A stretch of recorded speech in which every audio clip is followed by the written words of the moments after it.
Hello. Welcome, everybody. Going in raw.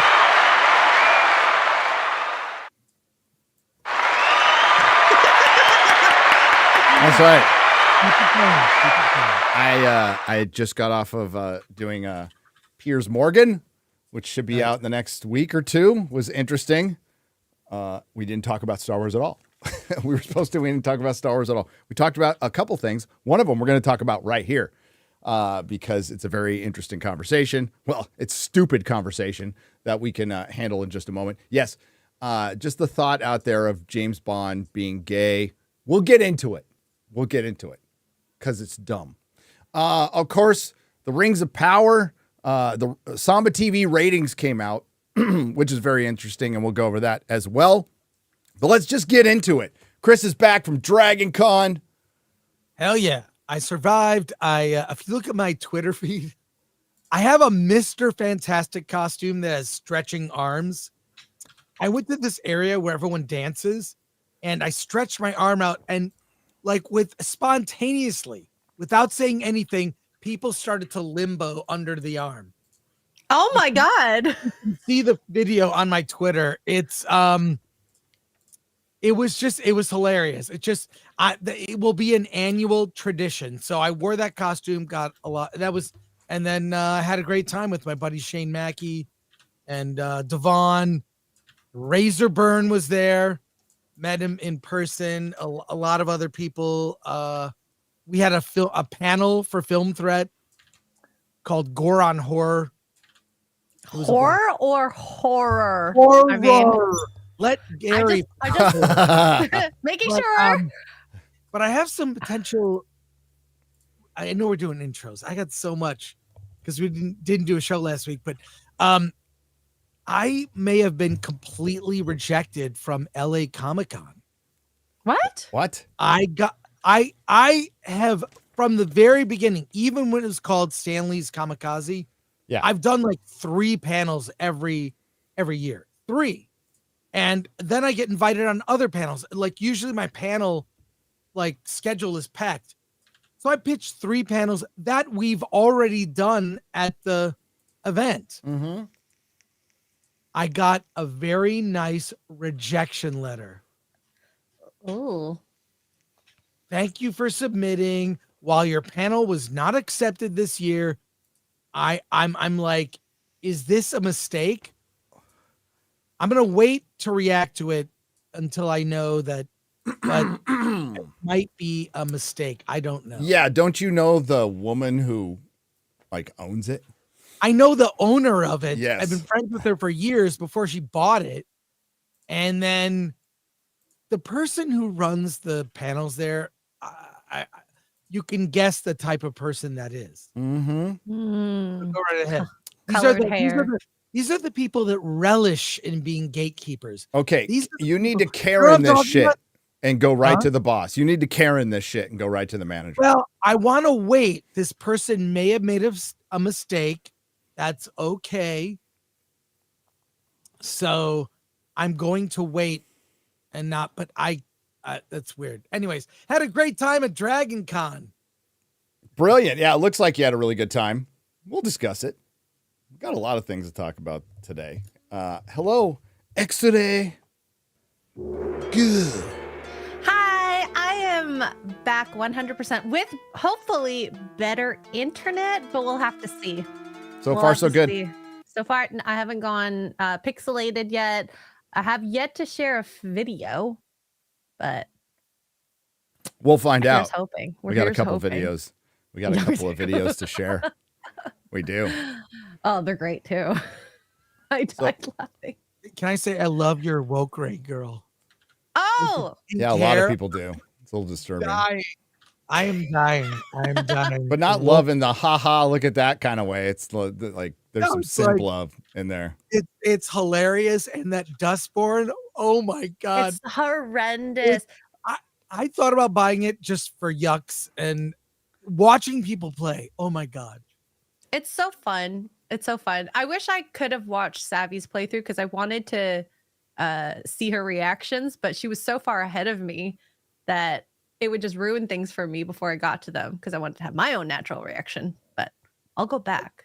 What you do is you got, your stream on your face. You can see you. Put a camera on your What? feet. And then, Me? no, I mean, you stream the game with one. Why are they on my feet though? I don't And then understand. one camera on your feet. Just you want to get to 100,000. Like drunk 3PO's almost. You there. want to beat drunk 3P to 100,000. Yeah, beat him. If I beat him to 100,000 with a foot cam, Yes, actually- do it. That would be so funny. that'd be funny. And that would really just solve the mystery of the internet overnight. Yeah, do it. The supposed Do it. mystery of the internet. X-ray girl, do it. Yeah, my feet haven't been seen on the internet since Orlando. So Orlando. yeah, that was a interesting stream. You ever seen that Steve Martin SNL sketch where he's like a James Bond, but he's like, we're going to exotic Orlando. I have not. And, oh my I God. don't remember it. Maybe it was a long time ago. It was definitely a long time ago. When SNL was good was a long time ago. 2017, they did this really good fake commercial for woke jeans. Yes. Ryan Gosling. That was the last time. So 7 years ago. Blind squirrel finds an acorn once in a while. Exactly. There you go. There you go. Damn, I'm going native here in Texas. Is that So hot? Is that hot? It's 100 degrees here. What's it like there? no, it's actually we have a cold front going on. It's 76. It's been raining Or what? for a couple days. It's been like our weather here right now. yeah, Wow. fantastic. It's fantastic. It'll get up to like 80 or 90, but yeah, it's just raining all day. Great for my lawn, my grass that I can touch. So, yeah, many are saying it. Many have been saying it this year, and I'm not sure. But it certainly looks like the winds of change are blowing, and people are starting to, within Hollywood, are starting to be embarrassed about being woke, and that's the whole point of mockery. We just want to put a mirror up to them. We're like many of us, including yours truly, in our videos and what we use their language right back at them. The language that they've been using that we have found a mockery since Jump Street. We just use it towards them. And they're starting to feel a little self-aware. Hey, it only took them about 8 years, but they're finally getting there. And most won't learn. And there's still people who will fight it. But we had The Acolyte getting canceled within a month of its final episode. We have, what is it, Concord? Like Master Gamer, by the way. That's what I am. Yeah, I was not even aware of that game. So that this game story is insane. Yeah, Insane. a game that's been in production for 8 years that cost $250 million gets the cord cut within a week, within its first week, because nobody's playing it. And once you start making something specifically for these audiences, you find out how small they actually are. The Acolyte is Disney Star Wars in its final form. It's what Kathleen Kennedy wanted. They made it for the Disney Star Wars audience, and they showed up.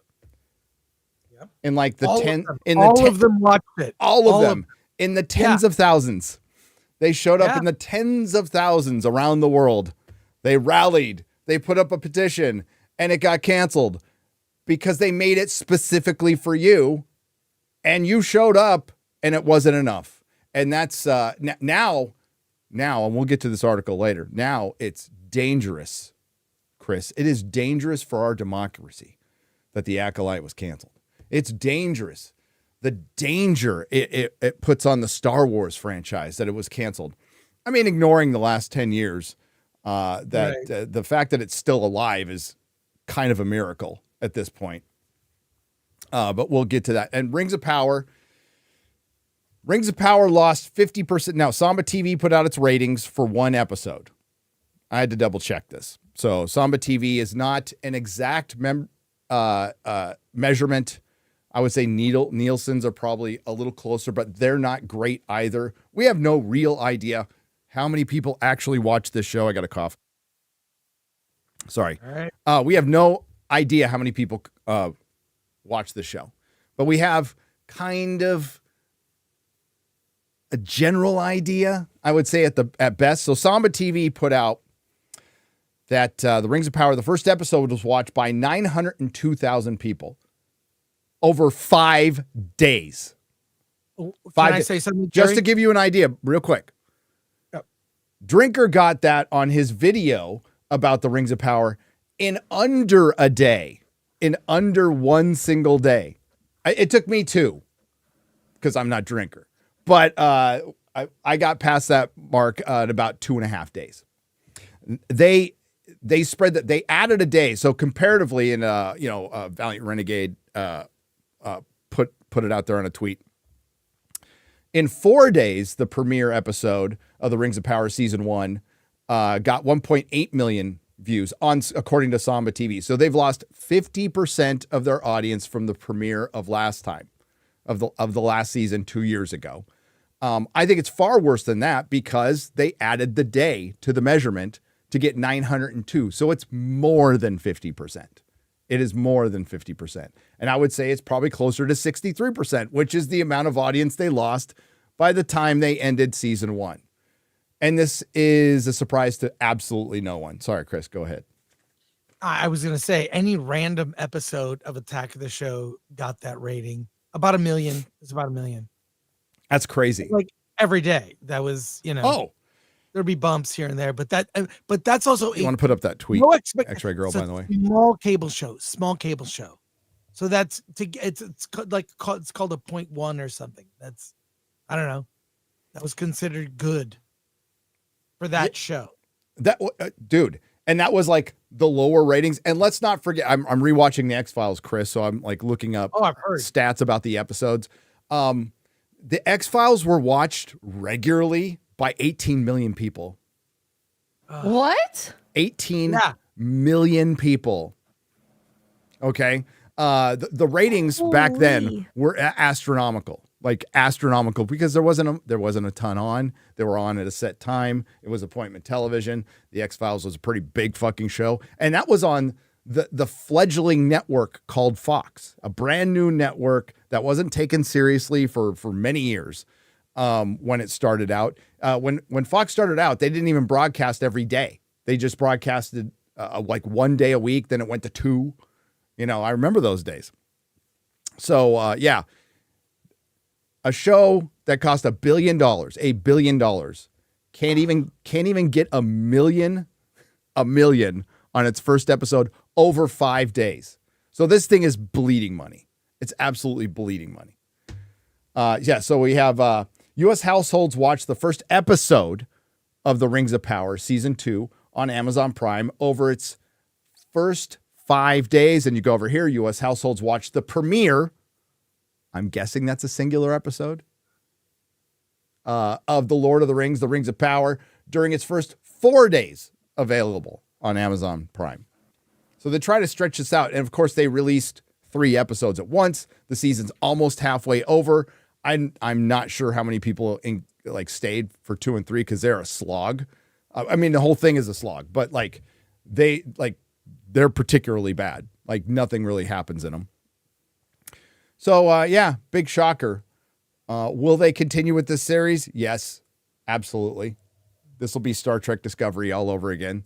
They wouldn't want to wound their pride. They'd rather lose a bunch of money, and they can afford it because they're Amazon. So here we are with the Rings of Power, and it's Chris, you haven't seen it, right? I watched the first episode. Oh, and I think? fell asleep. I fell asleep. Dude, I'm gonna say something that I don't know. This is my radical take on this, but I don't care about anyone. I barely remember what happened last season. And I'll say this, when it comes to like lore and canon, because your nitpicks are valid and I hear them and I say, okay, yeah, but I don't know the source material. I haven't read the books, so I don't know. Here's the thing. If you get the characters right, you can get away with the lore and canon not being 100% accurate. If the characters are right. These characters are just terrible. I don't know their motivations. They make stupid mistakes. They're not accountable for their decisions, and they haven't they give me reasons why I'm supposed to care, but it doesn't feel real. It's not authentic. It's not even, it doesn't feel like a real world. And they try to suck you in with, I saw the little teaser for whatever's coming. There's a lot of cool looking shit, but it doesn't matter. Two Towers, you know, you care so much. The spectacle in it is like frosting on the cake. It's, I love Two Towers. That I get chills hearing. I'm hearing the music in my head. It's so good because the stakes are so high. You care so much, and they can't even get anywhere near that. Nothing seems to matter. One of the biggest things comparing like the movies to the show is they do a lot of telling why this person's amazing, great, or whatever, but they don't show it. Because I think of like scenes like the Hobbits when they're with fighting against the orcs, and Merry and Pippin sacrifice themselves so that Sam and Frodo can run away. Like, that shows love right there. That shows character. In the introduction to Rohan in Two Towers, you get to know the motivations and the character of Éowyn, Arwen, Wormtongue, and Theoden within minutes. Yeah. Minutes. They sweep through, and you know everything about you need to know within a few minutes. That is masterful. We don't know, and to Chris's point, we don't know like the true motivations other than pure incompetence of all these characters over a season and a half. One character we don't even know his fucking name. They're teasing it out for Dan Gelf. So which is so dumb. So you can sense, see, the thing is, when you're not true to the source material, even if you have no fucking idea what it is, as a human, you can sense it. They're cheating at homework. Okay. This is like the trust fund kid adaptation of a work. Somebody gave a bunch of incompetent morons who don't know shit about shit a bunch of money, you know, and they did the equivalent of like partying in a mansion and just tearing it up and not like really understanding like what it took to keep that mansion, why it's there, you know, and that's what we have. And there's instance, I didn't even get them all, dude. There's instance after instance of them just repurposing lines and scenes from Peter Jackson's movies. When you have this opportunity to do things that Peter Jackson did not, you can lots of opportunities to do things Peter Jackson did not and honor the lore even more. And instead, you just wanted to make it Lord of the Rings in Second Age. That's it. And that's it doesn't work. It doesn't work. And I mean, Peter Jackson's Lord of the Rings films in the Second Age, just repurposing characters, repurposing storylines, and repurposing scenes, showing origins you don't need to show. Like, that needs to end. Like, we need to bring mystery back to Hollywood. We don't need to know the motivation of every fucking bad guy. We don't need to know that orcs, because they didn't, by the way, have families and live in the Mordor suburbs. You know, with this, it's fucking ridiculous. For one, we don't need incompetent morons explaining things by their betters who are past, by the way. Yeah, I like your explanation of orcs. They have litters of orcs. And if some die, they feed the dead orcs to the other, pups in the litter. And they're just cannibals. They don't have families. They just seem evil. They're just evil. You don't need to it's so dumb. Obviously, I listen to Real BBC and I love your explanation. That makes so much sense. But this is why I think the Marvel movies, when they succeed, why are they successful? They get the characters right. They can change this didn't happen exactly like that in the comics, but if they capture the essence of the characters, it works. And that's what Marvel comics at their best. The comics are good because they're character motivated and driven. So Like, there's nothing about this that appeals. Why do I care? I want to know what happens next to these characters. I want to be invested. I'm not invested. Yeah. At all. I mean, it really is that simple. Like you said, this could have worked. Yeah. Absolutely could have worked. But it didn't. And the reason why it didn't work is because they didn't even try to take the care to make you care about the characters. They're just like, let's copy and paste some shit from Peter Jackson's movie and roll with it. You know, from a studio that doesn't know how to make TV yet.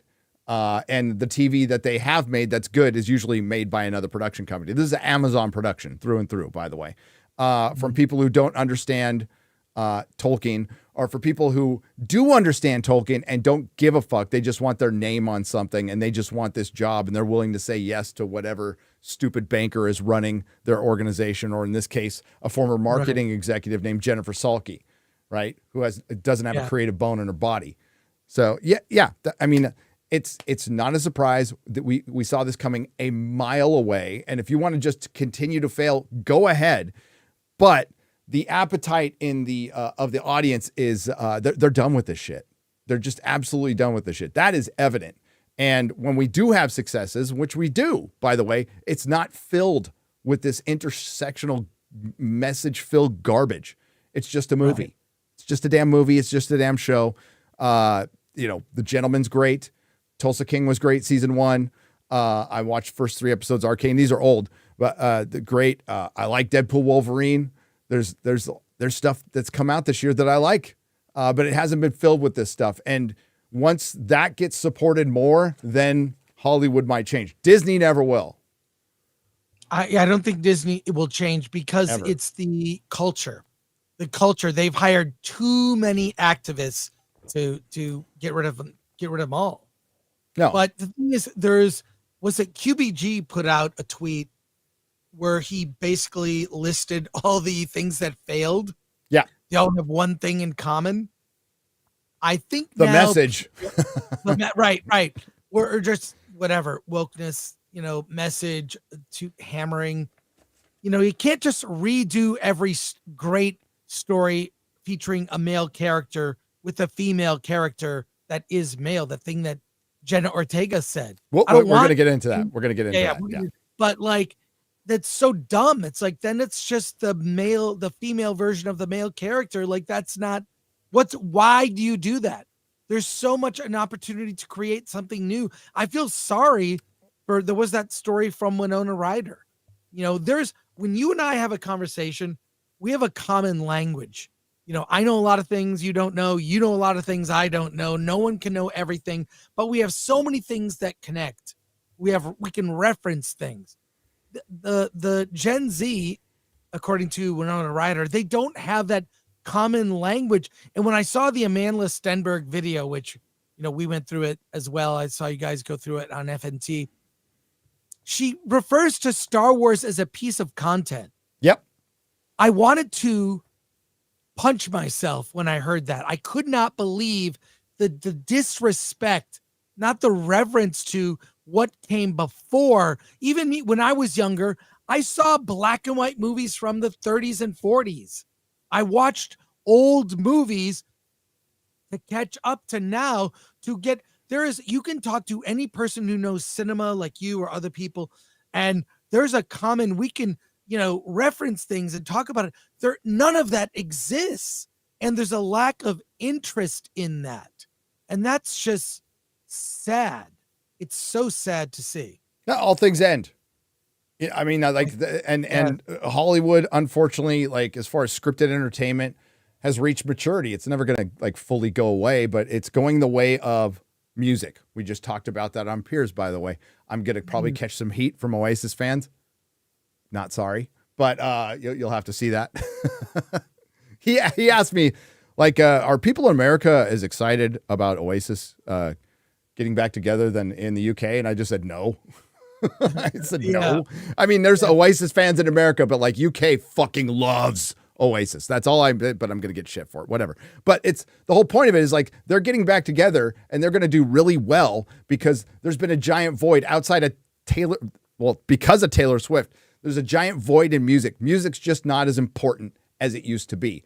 There'll still be movies, there'll still be pop stars, there'll still be music, there'll still be giant concerts, but in the sense of rock bands selling out stadiums, oh yeah, it's happening, but it's rock bands from fucking decades ago doing it, and it's not any new ones. So music's in a bad state. That's where Hollywood's going, right? That's the phase. They're in the third reunion of the Rolling Stones phase right now. That's why they're going back to all these IPs instead of cultivating their industry. They've abandoned indie film pretty much, and instead of nourishing their minor leagues, which is what they are, they just went to corporatism, and they're looking for sure things. And they thought the safest route was, well, the James Bond franchise, is a little tired. How about a female? Well, they started out with, how about a sensitive James Bond who is aware of his feelings, and we'll give him an origin story and talk about his past trauma. Nobody wants to fucking know about that. Nobody gives a shit. Yep. Just want to see him drinking martinis. Just want to see him shooting bad guys and fucking women. And driving bitching cars. That's all we care about with the James Bond franchise, and that's why it's lasted for decades. And unfortunately, this happened to Tolkien. And we're gonna get to James Bond in a minute, but when you go into something with such reverence, and no, not that your average normie does not know about the Tolkien lore, but it is translated into multiple countries, more than 150 million copies sold, probably way more than that, multiple languages. A lot of people are aware of it. Pretty popular book, pretty classic story, something you probably just want to stay true to, and you don't on purpose because you think, well, this modern audience. We're trying to expand the audience that's already huge, right? And you're trying to expand it to people who call Star Wars a piece of content, right? And can you really blame them? Because she's young. Amanda Stenberg is 24. So when Disney took over, she was 14. So in almost half of her life, Star Wars has been a piece of content. It has. But the fact that she referred to it as that. She's dumb. It's just like most actors, she's dumb. Okay. She is, yes, a meat puppet. But that's how some people refer to actors, not me. But they are basically empty vessels. Tell me what to say. I'll say it. And then there are actors who understand the craft, who know cinema history, who are better at choosing projects because they actually know movies. Like, I would say Brad Pitt is in that category. He is, pretty face. Also, really good actor, good at picking things to do, picking projects. Yeah, but so, no longer a movie star, no longer a draw for the theater. Same way right. George Clooney never was. But not even Tom Cruise. He couldn't get people to go see the last Mission Impossible film. It flopped. So it's because we got to know them. Not particularly with Tom Cruise. He's been pretty good lately. I don't care about the Scientology stuff, whatever. But he hasn't gone after fans. Amandla going out after fans, Rachel Zegler, we just talked about the Snow White thing on Pierce, but it wouldn't have been this big of a deal if they'd have just shut up. People would have mocked it. People would have made their memes and moved on. But then the actress goes out there and disrespects the movie, Disney's legacy, and pisses off fans who would have liked her. Oh yeah. And then there's the whole dwarf thing. And the same goes for Acolyte. If Kathleen Kennedy didn't come out ahead of the show saying it's really hard for women to get into this space when women have been in the space for the last decade, front and center, and it's just gone into the trash. So it doesn't do much for your movement there. Sorry. Just turns it into a movement, if you know what I'm saying. And then she goes out, not just a diss track, then she comes out again and blames the freaking alt-right. 2016 wants its take back, by the way. It's so stupid. But yeah, because she's dumb. She's got dumb handlers. And I'm sure I'm sure she has a publicist who's just a fucking yes man. A smart one would have gone, maybe just let it go. Or just or just be grateful. Say, hey, I had a good time on the show. Rachel Zegler was quiet for a long time. So maybe that's why Disney felt safe to release that trailer that has 1 million downvotes. But no, it's the companies and it's the actors fanning the flames of the fandom, and Of course, they want to bring toxic fandom, which doesn't exist. There's bad people everywhere.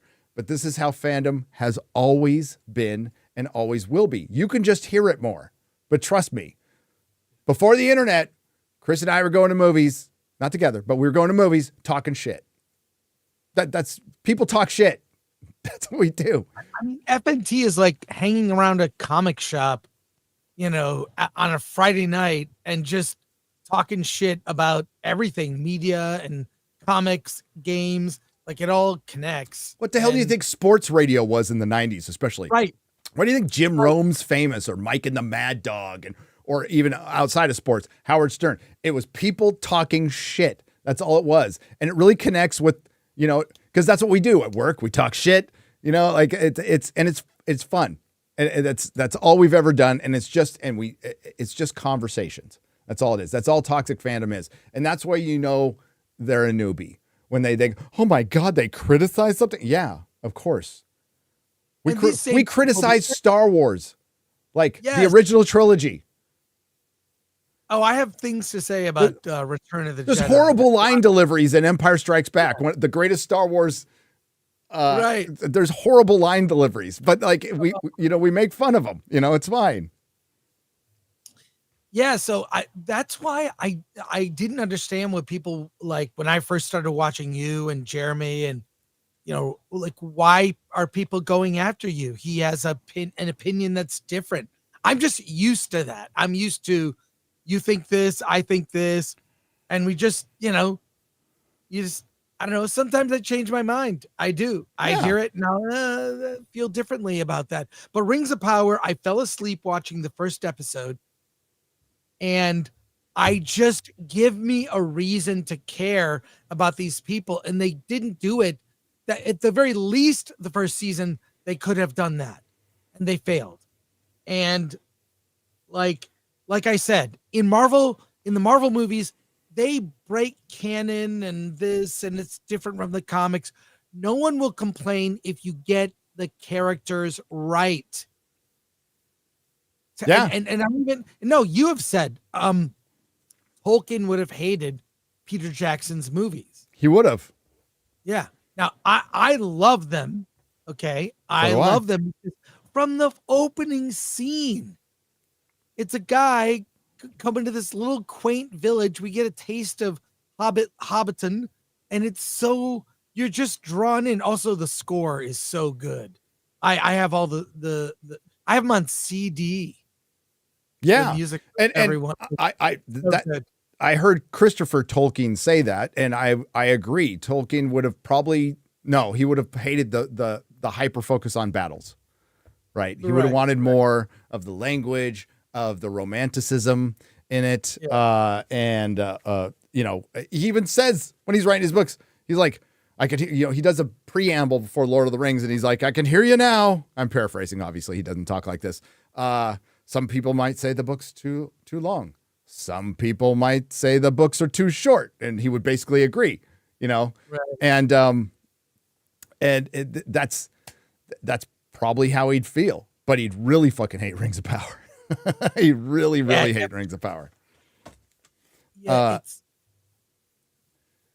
I don't know. I've read the book, but now I kind of want to, because hearing you talk about it, is like, wow, I feel like I'm missing out. I might just start with The Hobbit and then go from there. Start with The Hobbit. Definitely start with The Hobbit. That's very like basic. Get in there, and I love that cartoon. Like, I saw the Bacon Rast. the Rankin. I know Rankin Bass. Did I say Bacon Rast? Just do. No, I just had verbal dyslexia. Rankin Bass. Yeah, Rankin Bass. No, but it's. I have that on Blu-ray. I had to get it out of Germany.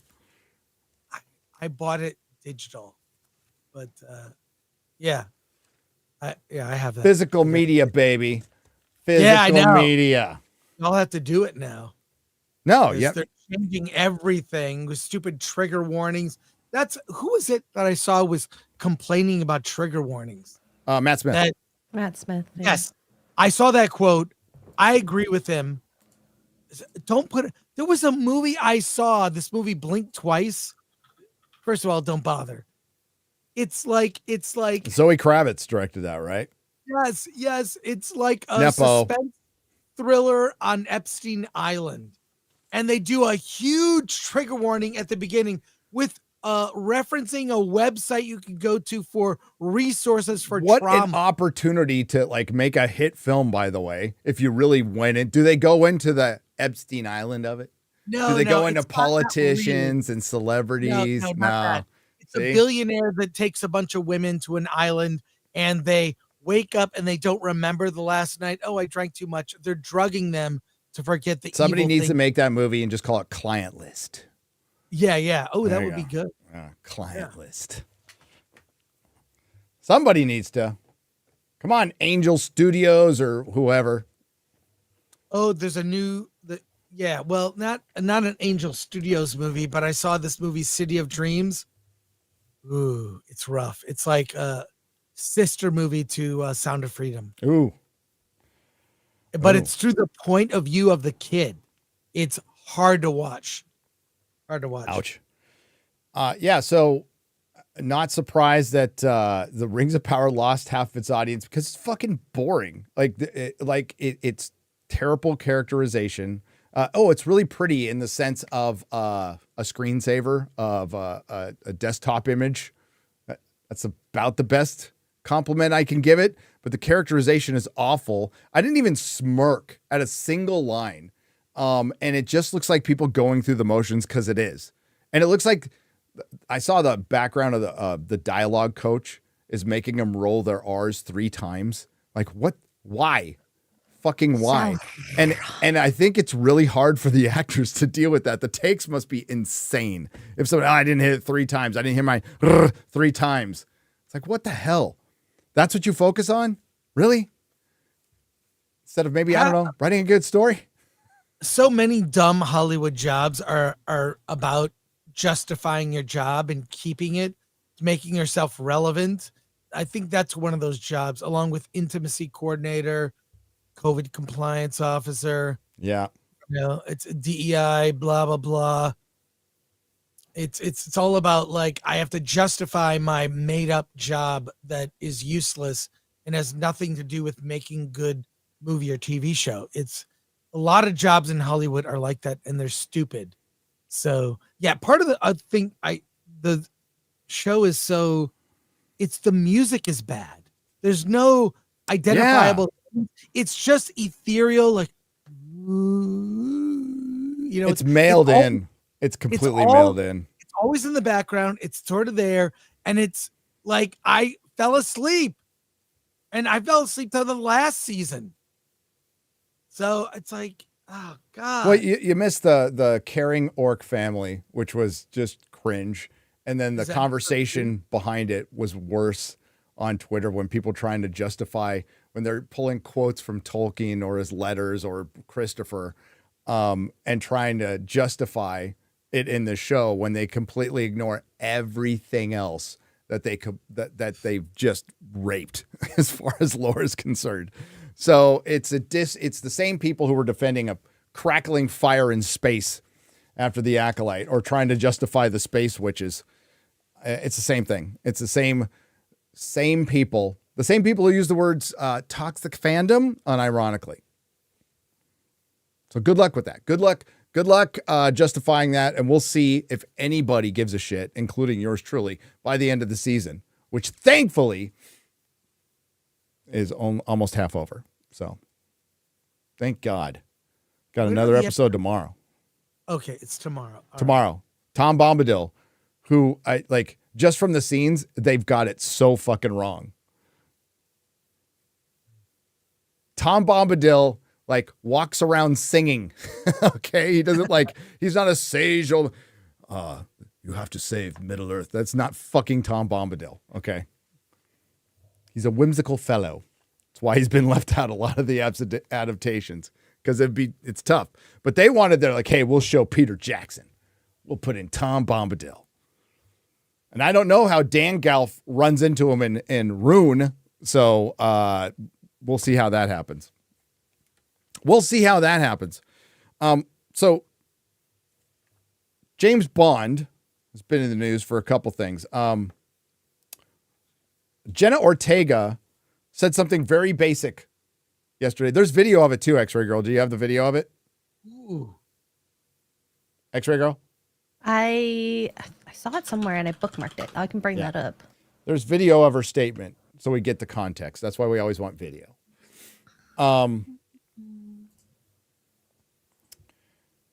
So Jenna Ortega basically says, hey, we don't, I'll even read the headline here while X-Ray Girl's looking that up.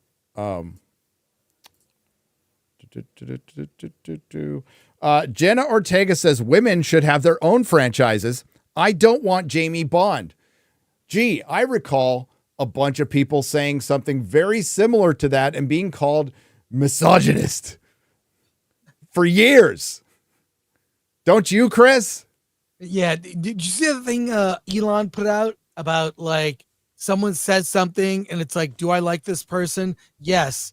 Okay. Then it's like, you agree. Do you not like this person? Then it's bad. You know, so stupid.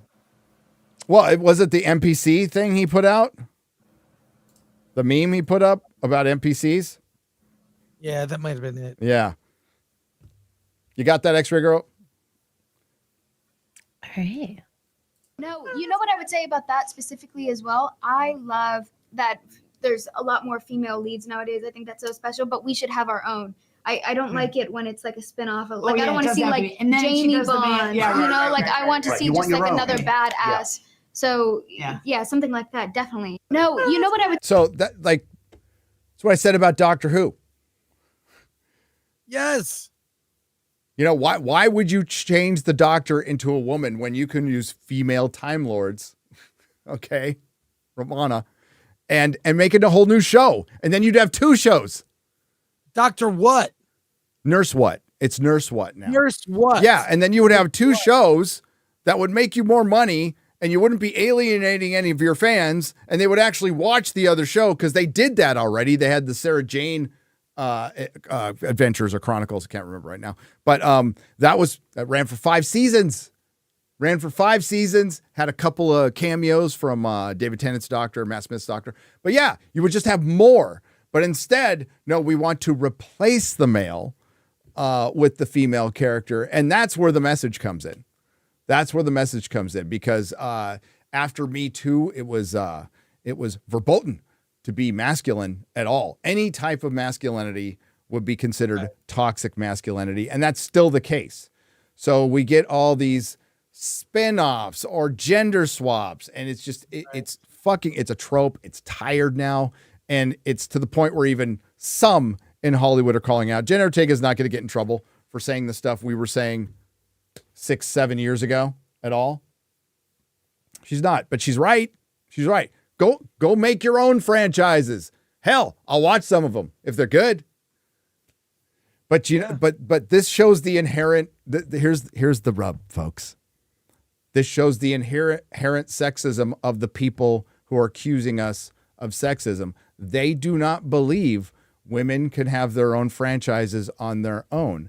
That's why they usurp other franchises, because it's a safer bet. It's more of a risk to start a female. For one, starting a franchise is ridiculous, like going out and creating a viral video. But let's say hypothetically, putting a massive budget behind a female action star that's original, they don't see it as a safe bet. They'll do it with a dude quicker. And the fact of the matter is, it's because they know the truth. And when it's within genre, there's more men, and they'll go see it. But what they lost is, well, there's been women in genre before. This isn't like just some recent thing. And it worked just fine because you made it authentic. You made it like Alien and Terminator 2 and Terminator. You know, Sarah Connor, she gets brought up all the time, but what doesn't get brought up is she was a damsel in distress in the first movie. And because of what happened in the first movie, that she went out and trained and became a prepper. And that's fucking great. That's like a natural progression to protect her son. That's what I mean by being authentic, being true to the character. So that's Hollywood right now. And as Adrian Curley correctly pointed out on Twitter,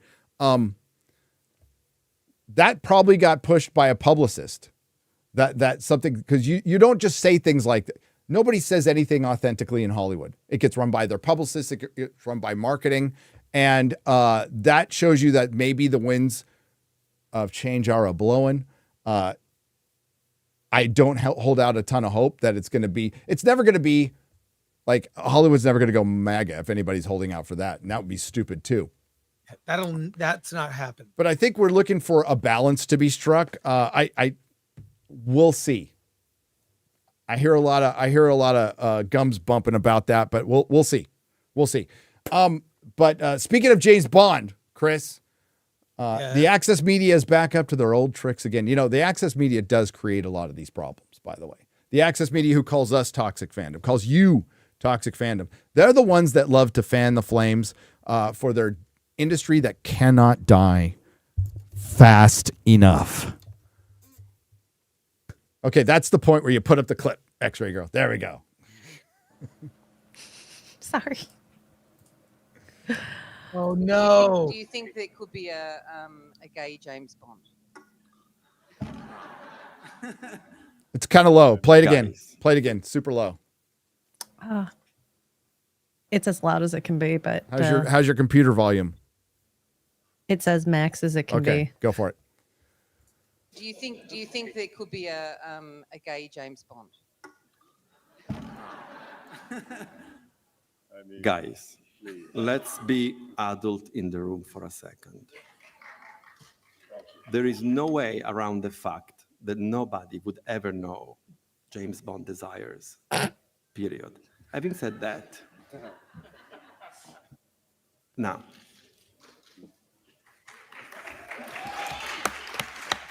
Okay, we can stop it right there. So basically, if you didn't hear that, he said there's no way anybody would know James Bond's desires. We know exactly what his desires are. They are painted, they are perfectly described in the books and the movies. James Bond wants to do his part for king and country. James Bond wants to get laid. James Bond has a license to kill. James Bond gets a lot of cool gadgets. Those are in the movies. No, not every character has to be fucking gay. Okay. Not every character has to be gay. And this is where it becomes conquering. Okay. This is where it becomes conquering. And it's the motivation is revenge, bitterness, hatred. Yes. Revenge, bitterness, and hatred, because some people, people have gone through trauma in the past. A lot of gay men, gay women have gone through trauma in the past. Nobody's denying that, but we all have in some sort of way. And we all have to move past that. If you're comfortable in your skin, you don't give a shit. Right. You don't give a shit. But when you're trying to force, let's take another character and turn them gay to own the chuds or the bigots. Well, what does that do? It doesn't really own the chuds and the bigots. They get pissed off. They walk away. That franchise dies, and you still feel shitty about yourself. By the way, the rule of franchises is you need 2 good movies to build a franchise. So we had Aliens, we had Star Wars Empire, but a lot of the third movies in that did not succeed. We had Ghostbusters 2 was bad, and they didn't make a movie for a long time. And they made some bad choices with the Ghostbusters franchise.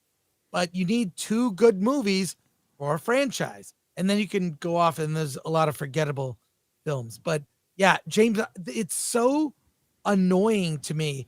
I mean, where are the original gay? Just create new gay characters that are beloved and appeal to everyone. Well, they did. They've done that.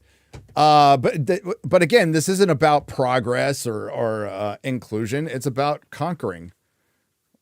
You can put a gay character in a James Bond movie if you want. But I like when but you can't make it a bad guy. James Bond is attracted to hot women who have names that although there was like Xenia Onatopp. Yeah, like whatever. Right. I mean, like whatever.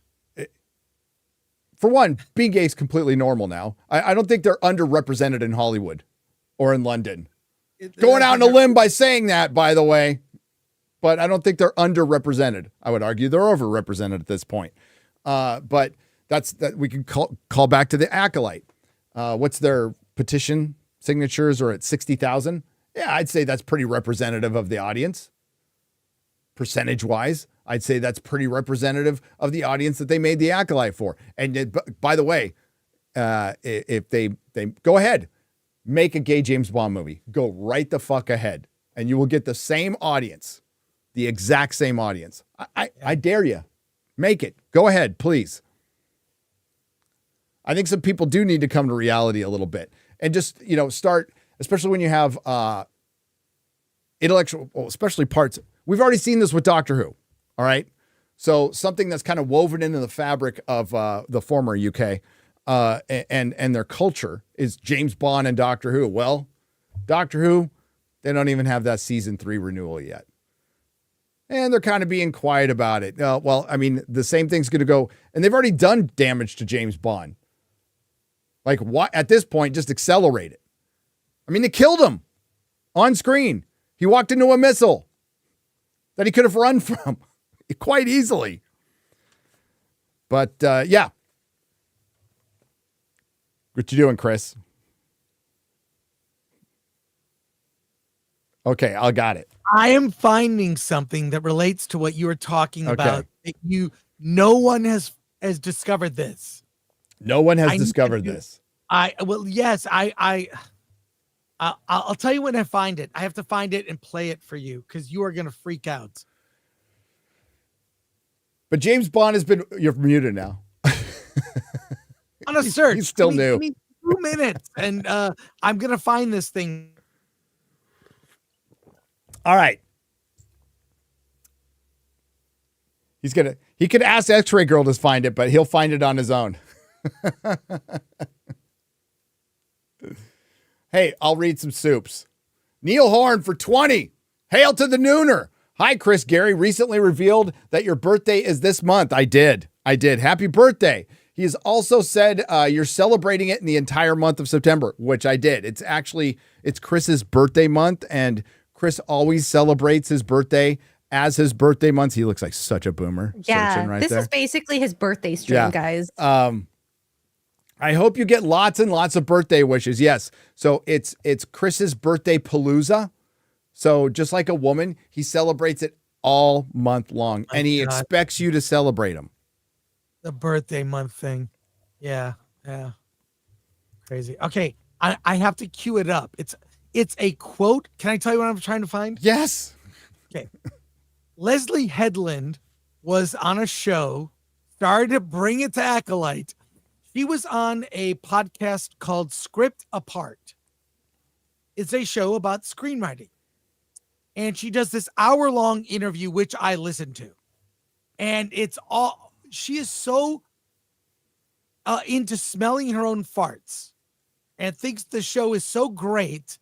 It's nothing you haven't heard before. But at the end of the show, she talks about wanting to do James Bond. You need to hear her quote. I got to cue it up. It's an hour-long show, so let me find it's audio only. Is it on YouTube? Is it on YouTube? Because you can pull up the transcript. No, it's on Spotify and other like listening platforms. Script Apart is the name of the show. It was on July 25th, that episode. Oh my God, you need to hear what she says. It's the last 2 minutes of the episode. I'm trying to log into my Spotify account. Well, just Lady Gravemaster, you out there? You heard what he said? We have people to do that, Chris. It's okay. I try to be helpful. I know you're being helpful. Be helpful on the show. Okay. It's the last 2 minutes of the episode. She starts talking about other franchises she'd like to, well, in from my opinion, ruin. How does this person get in a position where she can do this? What is and first of all, I've met people like her. They're very good at they are so focused on strategically getting what they want but doing the actual thing, they may not be great at. Who was Yeah, the interview with again? Sorry, I missed it. I'm gonna try and find it. It's script apart. I have a link. Just oh shit, dang it. You said it was Leslye. Yes, I'll put in the private chat. But I'm trying to bring up the audio only. The last 2 minutes. That's the article. The article is just about. This is about screenwriting. Well, I think to your point, that explains J.D. Payne and Patrick McKay, that they're really good. There's a lot of people who are good at pitching, but horrible at execution. Horrible. Right. And that's really the Bad Robot influence. I'll call them Bad Robot, but they're actually Bad Reboot. Is Jar Jar, excellent bullshitter. Like, great bullshitter. Same with Kurtzman.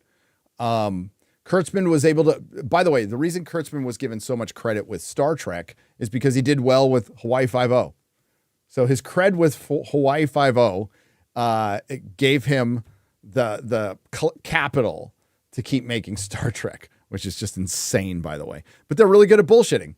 And then when they actually make their stuff, sound familiar? They cheat in their homework. They just repurpose scenes. They cut corners. They create things like mystery box so you don't have to do any kind of real characterization or weave an actual plot. It's just a gimmick, and it's just a bunch of gimmicks, and it worked. It worked for a little while. Then it stopped working when people go, there's really good movies that feel like a McDonald's meal, like, Independence Day. We're not going to call Independence Day high art, but we love the movie. We do. And there's a charm to that, but there's still something put in the script. There's still some heart and soul. So you have this junk food with no heart and soul at all. That's what bullshitting when you become a better bullshitter than you are a creator in Hollywood, which is what it's filled with now, because that's the political environment. You have this one opportunity to schmooze a bunch of bankers who know nothing about, say, Star Wars, for example. And you do it because, Jar Jar Abrams, he's a known name. And none of these fucking bankers do their homework either, although they're playing with billions of dollars. Hey, he babysat Spielberg's kids. Spielberg likes them. Let's go with it. He did that Star Trek remake and did all right. Let's see what happens. I think I have it queued up. It's the line she says, "My white whale." I think my white whale is, then she talks about the next thing she wants to do. It's about, I have it queued up on my Spotify, logged in. So if you want, I can do it, or you can. I can do it. It's fine. Yeah, she talks about my white whale. So let me see. It's at 51:29 is the point. My white whale. Oh, I just hear her say, okay, you know what? Let's just share yours. Yeah. Okay. You ready? I'll press. Does Spotify have transcript too? I don't know. But... some of them do. I don't know how to access it though. Okay. Well, there. So it's like, I know that there's this history with him that may not necessarily lend itself to like a lesbian, female filmmaker, but like I just couldn't. I would say my white whale is either Bond or Harley Quinn, and I feel like they've covered Harley Quinn a couple of times now with Margot and with Gaga. So that feels not only unlikely, but that it's a little bit saturated, it's maybe. the market. Yeah, the market has been saturated with some. I have a Harley Quinn tattoo with Faye Valentine. Wow. Yeah, there's that Harley Quinn, and that's Faye Valentine from Cowboy Bebop. I've been doing too many interviews. Faye Valentine from Cowboy Bebop, and they're just about to make out with each other. But Bond, baby, that would be. Oh, I feel like I was fulfilling like, my grandmother's like wish, for me if I was able to do Bond. Dear God. Oof. Well, that's the franchise in transition at the minute. Get your pitch for Barbara Broccoli the way you did for Kathleen Kennedy. Call me. Please do. Please make it. Please. I want nothing more. Leslye, I love this hit conversation pause. today I love has how been they. amazing. It's a I love pleasure. how Thank they you so much for your time, and thank you for this awesome entry into the Star Wars universe. Hit- I had such a hit blast. pause. With this show. Oh, thank you. Thank you. She talks a little more, but she wants to do James Bond. Well, look. Can you imagine? She used the term white whale, dude. She used the term Yeah. white whale. Yeah. What's the whole point of Moby Dick? Kill the whale. Well, no, it's an obsession. It's an over obsession that destroys the main character. Okay. Yeah. Jesus. It's you're right. It's their white whale. It's always their white whale. Yeah. Oh God. That I think that sums it up perfectly. And of course, even she says Harley Quinn is oversaturated. Harley Played Quinn out. needs to die. Like Harley Quinn's a played out character. Harley Quinn is a terrible character now. It was only ever good in the animated series. Bringing it in the comics was a big fucking mistake. What Jim Lee's redesign Harley Whore was a big mistake. Which people were calling it in my comic shop from day one, by the way, Harley Whore. It's just get rid of that character, please. But I would love to see a former personal assistant to Harvey Weinstein, Leslye Headland Bond. Bring it. Yes, I want to see it too. I want to see Leslye 1,000 more Headland YouTube channels launched. Yeah. Oh, that'd be great. Yes. No, I just like, can you imagine? Because that's always the question during interviews. Like, what's your next project? She doesn't have one. She's unemployed. I mean, they didn't fire her. It's, it's a film and TV are freelance businesses. She was freelance. She did the show. The show's done. They don't need her. But she wants to do James effing Bond. Why aren't there 20 videos about this with thumbnails with James Bond and his eyes? Oh, like nobody heard the podcast except for you. Yes, I'm doing it today Yes. on my show. I'll do the first Good. one. Good. I'll be the first Yes. one, Darren. You should Yeah. be. I'm doing it. Do it. Do I'm it. doing it on Hollywood on the Rocks. Do it. So, yeah, it's that interview though. There's so many things that are when you hear her, she's so full of herself. I mean, you got to have in Hollywood, you do have to have some false confidence. You have to have like, of course. You got to be a little bit of a bullshitter. And look, from one bullshitter to another, I can smell it. A little bit of but you also have to be it's not- talented, right? It has to be based in something real. But, fake it till you make it is a real thing. And she faked it and made it. And you can tell. You can tell. Well, they've gotten so lazy that like when somebody goes out and begs for a job on a red carpet, they just give it to them. It's like, oh, she did Right. Russian doll without any, like, there's very little research done at all. It would shock you. Chris knows. It would shock you in Hollywood, like how people get jobs. It's usually who you know, who you blow. It's nepotism. It's friends. And there's very little research done, which would be prudent considering how much money is thrown away. And the amount of money that Hollywood wastes on Hollywood needs austerity. Right? There's so many jobs you don't need. There's so much middle management, too many line producers, too many fucking cooks in the kitchen. And then the money they waste on projects because they don't want to hurt their political capital with somebody's brother like Chris Nolan. They'll give Jonathan Nolan millions of dollars because of Nolan, not because of necessarily like I would stay away from anybody who created Westworld and ended it the way they did. They should never get a job again because they had the heir apparent to Game of Thrones in season 1 and canceled it and took it off the platform. They willowed it. So there you go. It's been interesting to watch. And then of course, where's that inverse article? That's what I want. Go to the inverse article. Here, I'll put it in the private chat. And you got it. Yes. Lucasfilms. This Inverse is fucking terrible, by the way, Chris. Like, just fucking terrible. Typical Access Media. Lucasfilm's cowardice is finally catching up with it. As the studio ignores the Acolyte, it puts the entire Star Wars saga at risk. Let's go with their logic here, okay? Amanda Stenberg wasn't surprised by the Acolyte's abrupt cancellation.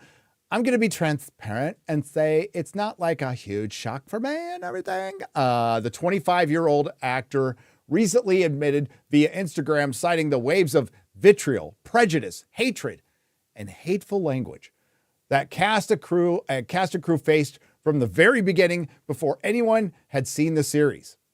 The Acolyte found itself at the center of an anti-woke campaign, and Stenberg argues that echo chambers full of fanboys. By the way, she preceded this, we talked about it yesterday, by saying she's in her own bubble. Chris. Yeah. She said, I'm in my own bubble, but I'm going to call out echo chambers. Okay. Full of fanboys and trolls that might have influenced Lucasfilm's decision to abandon the show. So this is the narrative they're running with, that we influenced Lucasfilm's decision, which we didn't. I'd love to say we did. I'd love to have that kind of power. I'd love to wield that influence on so many things, including Rings of Power, and have you guys do the same. But no, it's not about that. It's, to state the obvious, it's the culmination of years of failure, years of attacks on the fans, years of dividing fandoms and spreading the vitriol. It was the corporations that did it, and it's the actors that did it. People would react. They're going to react the way they react, but it generally goes away. If your thing sucks, they go, it sucks. Man, that really sucked. But you don't see people still bitching about Madam Web, do you? Said it sucked. They moved on. They had a good laugh. And the actors came out and actually kind of calmed things down and made things kind of funny and cool. When we had Dakota Johnson and Sydney Sweeney go, yeah, it kind of sucked. We were just hired as an actress. Boom, over. It's over. Yes. I can't think of any instance where they attack fans. Can you? Nope. I mean, she made fun of it. She had a sense of humor about herself. She's in a movie called Daddy-O, and I went to the Q&A, and Sean Penn was there. Little indie movie, very good. She was making jokes about it there. She was just like, it's like you win some, you lose some. But I like her. I like her. I do too. I thought her attitude for it was great. She was funny as hell on the red carpet. You could tell she had tongue in cheek the entire time. She's got kind of a dry wit. And right. Sydney Sweeney, I honestly think they became much more endearing after that film. Yeah, much more endearing. So I'm like, yeah, if Hollywood did that more, there wouldn't be a problem. But this has been Disney's approach. So Disney wants to blame the fans for what they did. And Amanda going out and now like making basically 2 diss tracks is utterly stupid. And you're just absolutely, you're putting out fire with gasoline, as the David Bowie song goes. Cat People, the second version on the Let's Dance album, which is better than the movie version. Scroll up, please. Down, whatever. Get me to the next paragraphs. In the Star Wars fandom, especially, a vocal minority can feel like an overwhelming rabble. It certainly can, especially when it comes to the fandom of the Acolyte.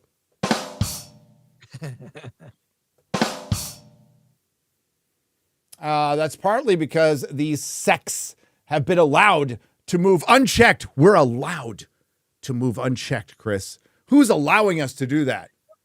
That's somebody called the Brazilian prime minister or president, whatever that dictator's name is. That statement alone, allowed to. What universe do you live in that you feel entitled to make that statement? Allowed? It's like that guy that tried going after you and was like, we've allowed him. Allowed? What? These are little fascists. I remember these people in college. They want to force their views and opinions on you. F you. F them. All of them. I can't stand. I've dealt with these people. Well, Film Threat should do this. How about you make your own thing? I'll do my thing. That's why I you know what? I'm all, you know what? Other channels, you do your thing. You do your thing. You come after me, I'll counterpunch for sure. But a lot of times I ignore it because I don't really give a shit. But that statement really angers me. It's just said like it's nothing aloud. I'm pissed off about that. That framing of it is so arrogant. So it's like a hall monitor. I'm out of school because I don't want to deal with hall monitors. F them. And the fact that you feel entitled to do that, it's like I bristle at that shit.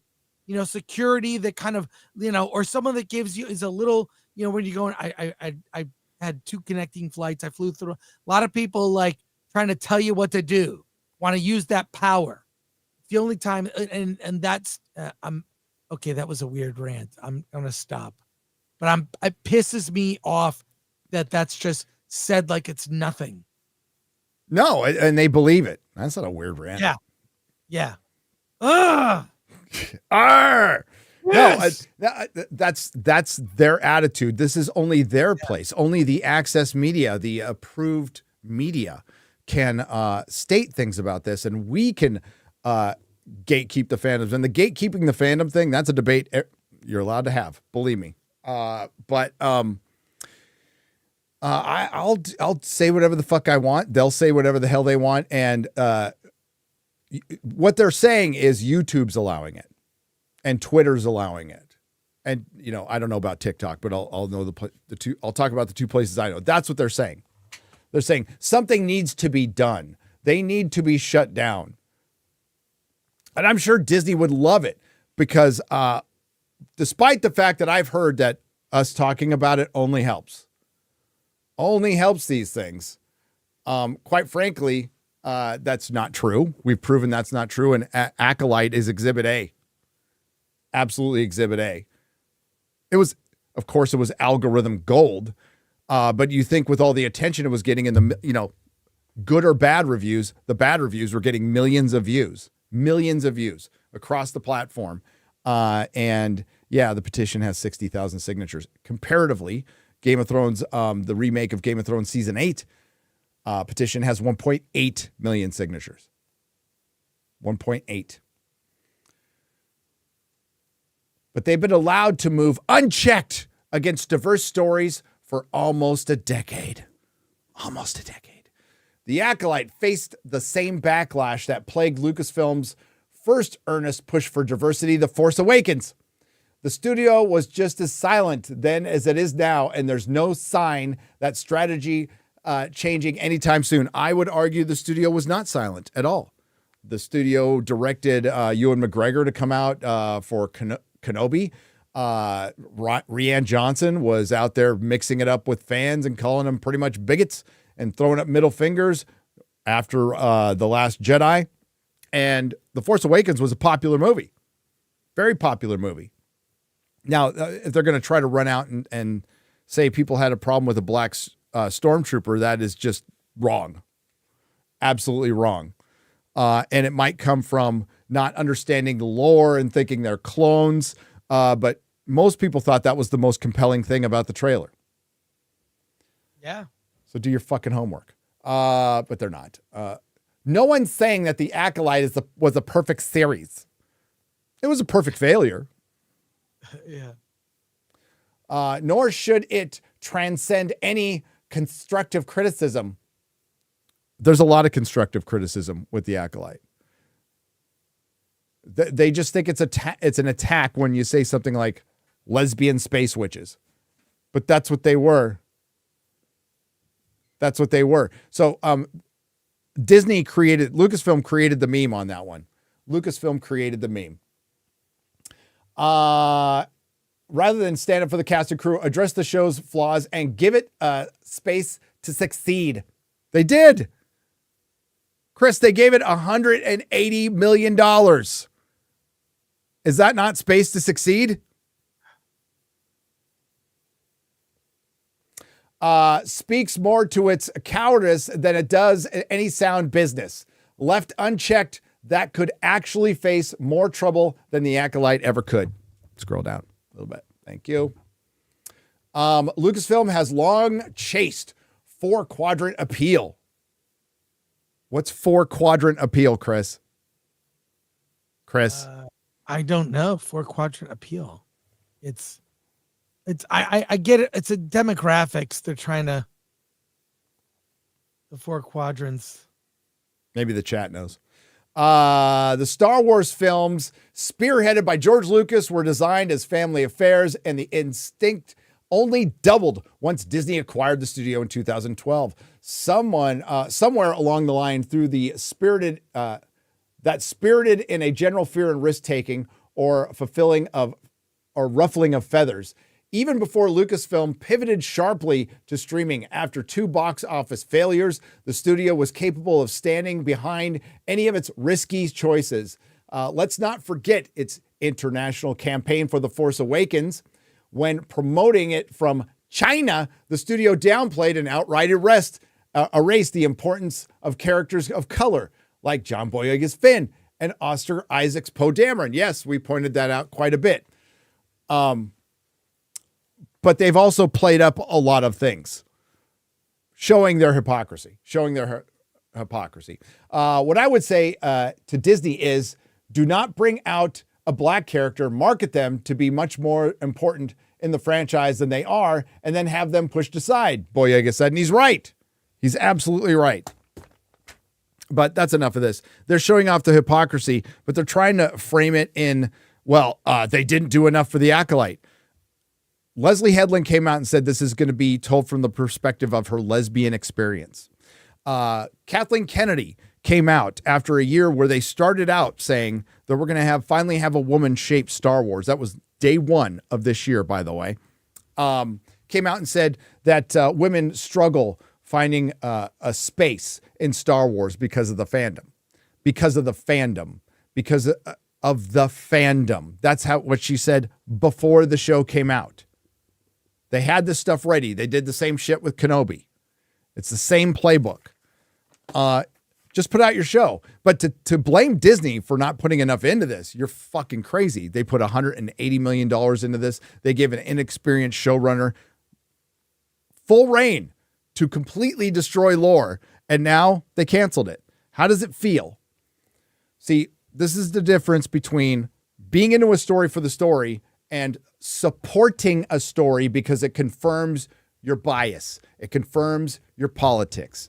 That's why there was a lot of articles like, even though the Acolyte sucked, we should support it because of what it meant to the community. So you're admitting it's propaganda. What say you, Chris? Yeah, I looked up 4 quadrants. It's basically everybody. Okay. That's what I thought it was.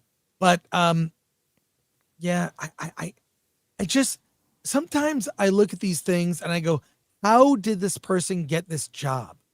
Like, if I ever interview Rian Johnson, I'd like to ask him, how did you get the job? Because he had done like little movies. I mean, he did Looper, which was, big, but like, how did he get that job? How do these people get in these positions? What is it about their work that says you're perfect for this? Yeah, a Star Wars movie. Right. As questionable as it was at the time, it made, like, before we know what we know now, like Jar Jar Abrams directing a Star Wars movie, whatever. We found out later that he's mystery box bullshit. He did Star Trek, and it wasn't terrible. Like when Rian Johnson got hired, I was just kind of like, that's weird, but whatever, Yeah. But now we know. Yeah. And Colin Trevorrow would have probably, it sounded like he tried to fix things, but hey, listen, it's like the backup quarterback. All right. We're always, the backup quarterback can be the most popular character until he actually plays. So I think there might've been a lot of that, but I mean, dissecting it now it's a bad leader. It's massive incompetence at the top, and nobody's got the balls to call it out within the company. All of it leads to one person. Yeah. And all roads lead to Kathleen Kennedy. Yeah. And so it's like you can sit here and blame Leslye Headland all you want. Someone hired her and said to Leslye, who Leslye went and hired all of her friends. It's really like I just like because you see that happens all the time. Now, a lot of times the friendships are based on trust. You are actually good when Chris Nolan hires William Pfister to do cinematography for his movie. He's worked with him. He trusts him. They then became friends, but you hire people you trust in positions, but she hired her inexperienced friends. And it shows in the work, frankly. It does. It does. But let's get to soups. Yep. Let's get to soups. Hail, by the way, happy birthday month, Chris. Just wanted to. Thanks. It'll be over tomorrow. It'll be over. It'll be over and you'll be older. That's right. Older than you. Yeah. That's fucking old. Holy yeah. shit. John Thomas for $2. Hail, Chris Gore. Great meeting you at Dragon Con. There you go. Yeah. Great. You had a good time at Dragon Con? Dude, you would just for the science track alone, you would go nuts. They get scientists having real panels. It's like, Forbidden Frontiers. It's what, so really? Good. Yeah. Look up the panels. It's amazing, the guests. And then also there's cosplay and partying all day and all night. Dude, did you get any sleep? For about 4 hours a night. So it's good. It's good. A lot of fun. X-Ray Girl needs to go. X-Ray Girl, Ryan, and you, Gary, and your wife. Let's all go, please. And I'll be like scraping all of you off the floor. That's what my weekend will be. By the way, they were everyone asking about you. Why? I appreciate that. Dragon Con. I talked to one guy who said maybe they do a FNT panel, set it up for you. So I don't think Dragon Con would do that.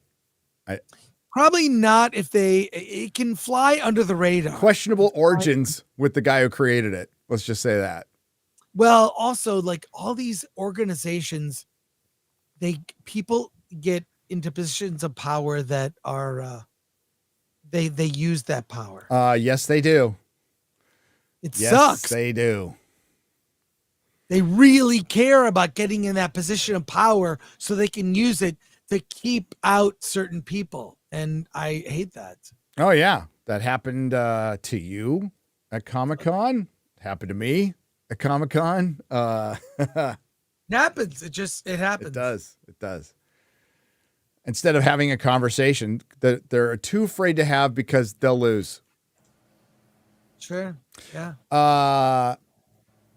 Is this supposed to be Darth Mick for $10? Have you heard E.T. for Atari sold 1.5 million copies, and at $40 each, that means even without adjusting for inflation, they got 60 times more money than Concord did for the refunds. Yes. Oh, God. Unplayable game that people actually played because they had the desire to play it. But putting 8 years into something, and this is where your bubbles burst, by the way, and good. This is where the market decides. And gamers just said, no fucking way. And Star Wars fans said, no way with Acolyte. I wish they would have done that a lot earlier. Tolkien fans, most of them have said, no fucking way to Rings of Power. Whoever's watching, it's normies. It's normies and shills. B-Chain 315 for $5. Hail, Gary, Exodat Ghoul. And our birthday boy, Gore. It's your birthday month, my man. And we are going to party hardy. Love you guys. Love you too. Thanks. Noons for $184.99. That is Arab Emirate pesos. Hail, Gary, Chris, and X-Ray Girl. Love you guys. We love you too. Love you. Gary is late because he was busy signing the Renew the Acolyte petition. Again, by the way. Knee pain for $5. Again, I was on Piers Morgan. We were recording right before. I ended right before the show. You should see it the next week. Did not talk about Star Wars. We were supposed to, but we did not. We're the Dustborn. We're the new porn. I want to eat thorns. Good meaty in morn. Good meaty. I mourn. Good medi. I don't know what that means. but Media probably in morning. This is lyrics in the game for a song that she sings. Her name is Lyrics. No, I think it's Are you down with all the Dustborn lore? no. Okay. Although you played it. I played it. I'm trying to forget it. Okay. It feels like a fever dream. B Chain 315 for $5. Hail, Gary, X-Ray Girl, and did I read this one already? I just doing too many things at once. Rowdy Hitman for $1.99. Thumbs up super sticker. Thank you very much. Infamous for $27.9. Inspired by your Twilight Zone talk from FNT. I have two questions. Do you have any recommendations for the 4th season of Twilight Zone when episodes expanded to an hour? And 2, any favorite episodes from the 1985 revival? I do have some. I don't remember the names. There's the Helgramite Method, which is about AA. And I like the first one, Shatterday, which is kind of a spin on Nervous Man in a $4 Room. I would. My recommendation is watch the entire 4th season of Twilight Zone. Do not skip one. There's some are better than others, but they're all bangers. So good. It's one- I got the Blu-ray box set. Yep. It's amazing. Yep. But the 85 series is really good with the Jerry Garcia theme song, and George R. Martin wrote on it. God, who else?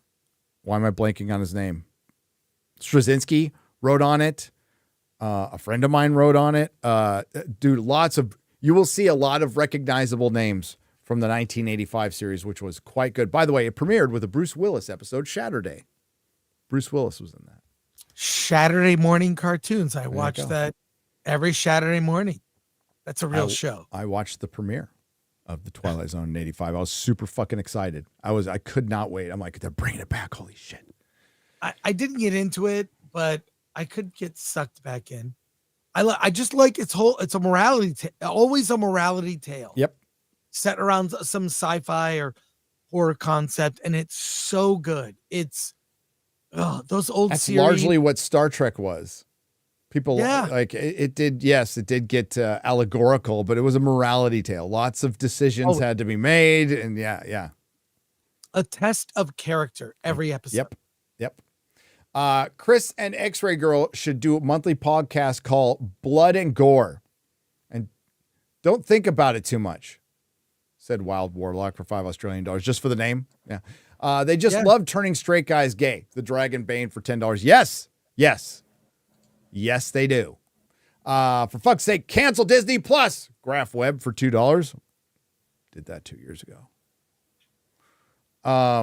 Is it 3 now? I can't remember. When did Gina Carano get fired? Oh, God. It was right after 3 years. Mandalorian season 2. So it has to be 3 years. Yeah. Noons has gifted 20 Nerdrotic memberships for $100. Thank you, brother. Watch party tomorrow morning. Rings of Power, episode 4. Rings of Power, episode 4. Sarah Gould for $20. Hollywood, please stop trying to make the great gay romance. It's never going to happen. There is no audience for it. Don't be fooled by Asia. Yao isn't actually gay. He's just a hetero romance with 2 times the eye candy for women. I don't know what that's in reference to, but you can make a gay rom-com for like $10 million and it'll do fine. It'll make $20 million and it'll be profitable. Like, and you show it in very limited release in San Francisco, West Hollywood, New York, certain big cities, and it'll do fine. As like an artisanal independent picture, absolutely fine. It'll do great. Those movies have always existed. Yes. Like John Waters films, indie Birdcage. movies that I've covered, like Sundance. When I go to Sundance since the 90s, those types of gay stories have always existed. It's always limited audience. New York, LA in theaters, tiny release, movies under 10 million or even far less than that, and they do fine at that level. And Bros was the movie that broke it. A $50 million gay romantic comedy that, oh my God, it was a bad movie, but had you made it for $1 million, would have been fine. So like the problem is pushing it into the mainstream. It doesn't work. You can't just tip these movies into the mainstream. Nope. Latino Slant. Polly, what's up? No reaction to my bad joke. Just Hail. to tip these movies into the mainstream. Love Come these- on. Oh, What? I'm sorry. I was reading the missed super it. chats. Okay. Hey, Polly. I'm going to see Polly later. hi, today. Polly. Oh, I got some for you, Polly. I got some for you. You want to tell the joke again? You can't just tip these movies into the mainstream. See, that's good. That's good. Not it, Gary. All right. Polly. I saw Polly's super chat. Love these two vatos. Hey, X-Ray. Hi. Órale, Polly. What's up, brother? I like Jenna Ortega. I kind of like, She's great. yeah. It's great. I'm going to see Beetlejuice tonight at 7. Same. It's already out for you guys? Dang. It's Wednesday early show. There's a Wednesday early showing that's, I think, all across North America. I put the message in FNT. Did you not for see it? Wednesday night, I mean. I don't know about Wednesday, but tomorrow I know it's out for sure in Canada. Oh, yeah. I put a message that said there's screenings on Wednesday. They're early. I couldn't even find the Rings of Power screenings in Canada, so They probably only did it in America.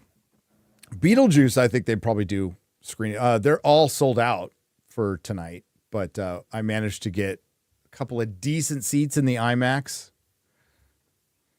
Decent, real IMAX. So we'll see. I love Beetlejuice. Fucking love that movie. Saw it so many times. Pretty stoned most of the time. Pretty high. Yep. It definitely helped. North of the Rockies for $10. Since we now have loving orc families, I predict the Rings of Power will do a Mandalorian and have Galadriel adopt a baby orc. At this point, I wouldn't put it past them. I wouldn't put anything past them. Lance for $4.99. Star Wars Explained going after G&G. What's that? Mall. I heard that they were going after G&G and trying to get them demonetized, which is weird. Why would you waste your time? Like, again?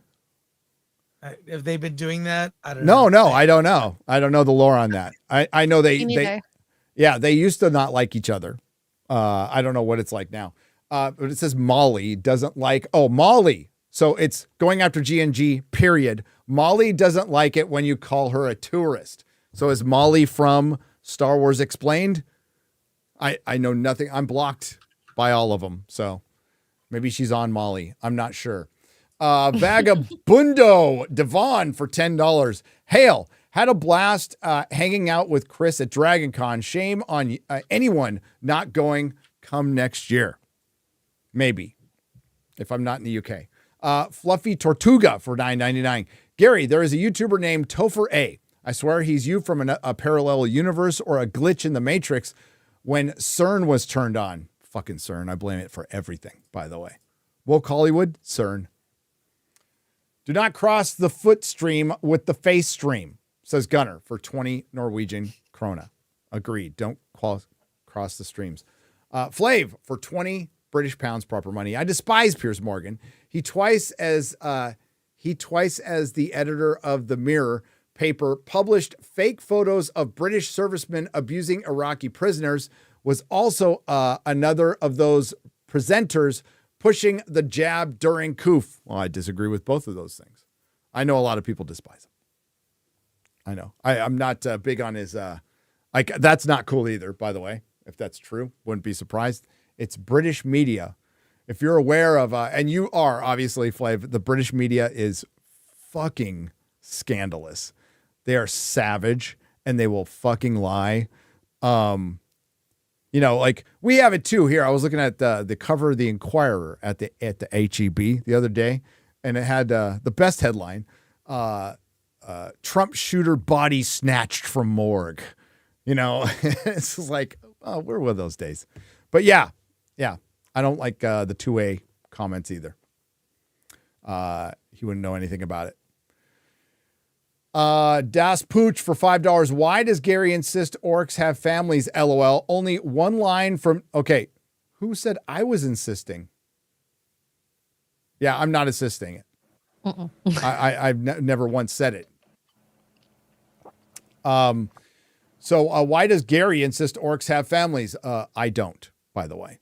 Only one line from Tolkien on females. It was probably a joke, better than the Spawn like W40K orcs. Well, Tolkien didn't joke in his letters about like lore, for one. And they mentioned that they multiply multiple times, but they also mentioned that men multiply. And they also say that orcs basically fuck in the same way men do. Of course, Tolkien didn't say it like that, but that's what he said.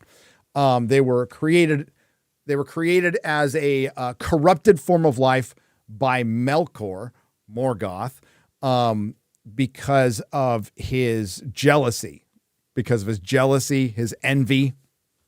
And out of envy, he created a corrupted form of life that was evil. Are they irredeemable? That's the question that you can talk about all day long in Professor Tolkien's work. Do not use it to justify the Rings of Power in any way, shape, or form, because I will come back at you with, off the top of my head, 10 points of lore that they just knowingly got completely wrong. And the reason they got it completely wrong is so they can tell a modern story. For example, Celeborn not being Galadriel's husband in this was specifically so she would have her own agency.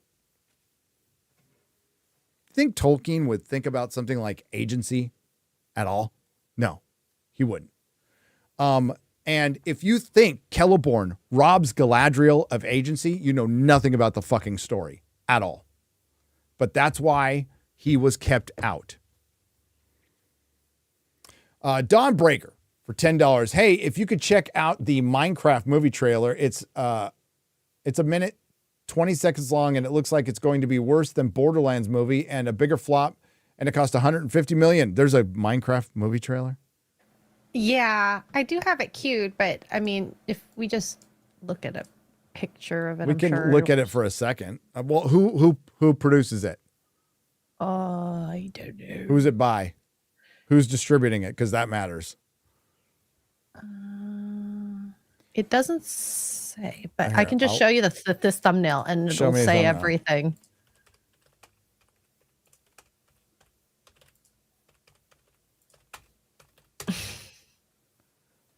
Oh my, what? It's Warner Brothers, so don't show it. Yeah. It looks like Concord come to life. What the fuck? Holy shit.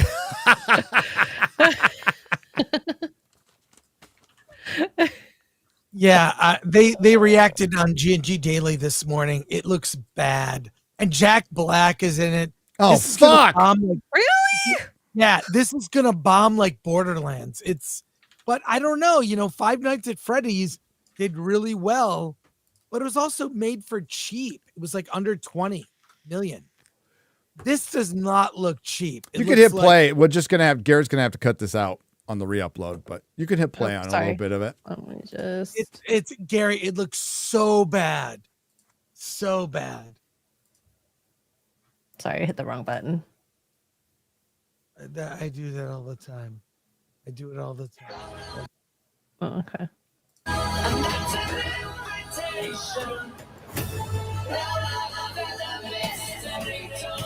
Oh, it's Beatles music too. Yeah, whatever. Yeah. We'll just cut it out on the upload. No, it's all right. We'll just cut it out in the upload. It's fine. You don't have to mute it. What Look the? how bad Jason Momoa looks. He looks fat. He is. Did you see Fall Guy? Him at the end? Yes. Yeah, he's gained some weight. He's no Blob, but you know. Hit play. They gotta bring. Hit play. You gotta.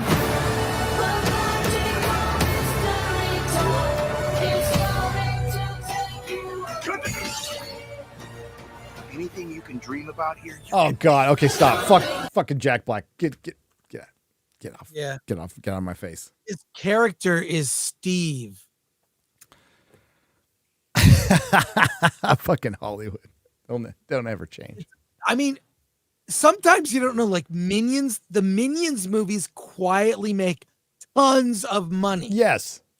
Could this be that? Because, like, I don't. The Minions know. make A tons lot of of- money because it's a bunch of little minions running around, and little kids love that shit. Okay. Great And also- entertainment. Yeah. that stuff appeals globally too, Yes. in a big way. Well, it's going to be interesting because Minecraft is such a huge game with kids that it could make be. money. It looks terrible. I don't know how many parents are gonna, because those kids movies, a parent has to sit through them. Yeah. Yeah, they do. That's why you want to strike that balance. God, I miss Shrek. Shrek 2. Dawnbreaker for $10. Hey, if you check, I already did that. Grus, I can't even pronounce that. Something Deutschland. Thank you. Din Ho 87. There's something he pronounces in German, and I cannot. But thank you for the €2. Magnum Norris for $20. R.I.P. to R.O.P. and R.I.P. to the man, the legend, J.R.R. Tolkien. Yeah, it was just recently the 51st anniversary of his death, and thankfully, at least Amazon didn't release the show on that day, although they would have. The greatest fantasy writer of all time, the GOAT. Amazon will crash and burn or become repurposed, but you are immortal. Hail the 199. Hail. Hail. Jetty Ben for $9.99. Chris, I know Disney's attempt on your life left you scarred and deformed, but don't let it diminish your memory and call G4 Attack of the Show a small show. It was so much more to a generation. Now, rapid fire. Relatively in nerd culture, the show was huge and G4 was huge. In mainstream review ratings, it was a solid performer that had 1 million people watching every show, every episode. So, and that's big in a small sector, but not big. I was comparing it to The Acolyte, that more people watch the old G4 and Attack of the Show than The Acolyte. I have an idea for season 2. Season 2 should be The Acolytes. They can have 2 of them. Acolyte -1. We were just talking about that. Acolyte plus one. +1, -1, 0. This is the new trend now. Yeah. Oh, God. Transformers 1 spelled out. You got to spell it out. Yeah, you got to spell it out. Oh, boy. Somebody in the chat said, get ready for a live action Shrek. I don't even know if that's a joke. I don't even know if that's a joke. Probably. They've had a play. That's fine. A play's fine. Whatever. That's what movies are probably going to turn into someday, Chris. Like, you can only see the movies in big cities 30 years from now. There might be some family-owned theater that can run it, but the technology will be as such that you can only create these certain types of theaters, and you can only have them where they'll be economically feasible. So you have them in big cities, right? And you have a movie theater district, and you charge $150 a ticket or something like that. Just like the plays. Yeah. Sarah Gould for $10. I agree to let a friend inflict the Rings of Power on me. Inflict. I plan to pretend it's just a futuristic sci-fi set on Saturn's moon Titan, which already has a few features given Tolkien's names. That's not your friend, Sarah. If they're trying to show it to you unironically or not as a haha, that's not your friend. Chichuzu Lokoza for €5. The only thing I plan to see via pirate or YouTube is the fall of Region and how the Balrog marks genocide. The rest, of course, take care. Yeah, there has to be a genocide, so I'm guessing it's probably the Balrog. The fall of Region will be there in image only. In image only. It will not be the fall of Region. They've already planted the seeds wrong, completely wrong. And Celebrimbor, what they've done to that character is a crime, is a fucking crime, making him a bumbling idiot. They've turned the master craftsman into an old playwright. Psalm 23:4 for $20. They had an opportunity to do female Doctor Who spinoff. They put Clara and Arya Stark in their own TARDIS and did nothing with it. They've had multiple opportunities. The Romana. But no, they specifically said they did it for political reasons, and they were very. Piers Wenger said they were very happy for it to create conversations, which it did, just not the conversations they intended. John Getz for $3. It's also my birthday month, so I'll be cheap with donations. Chris, get yourself Astrobot, which comes out on the 6th. Sony is making up for Concord by releasing something with no politics and just pure fun 3D platforming.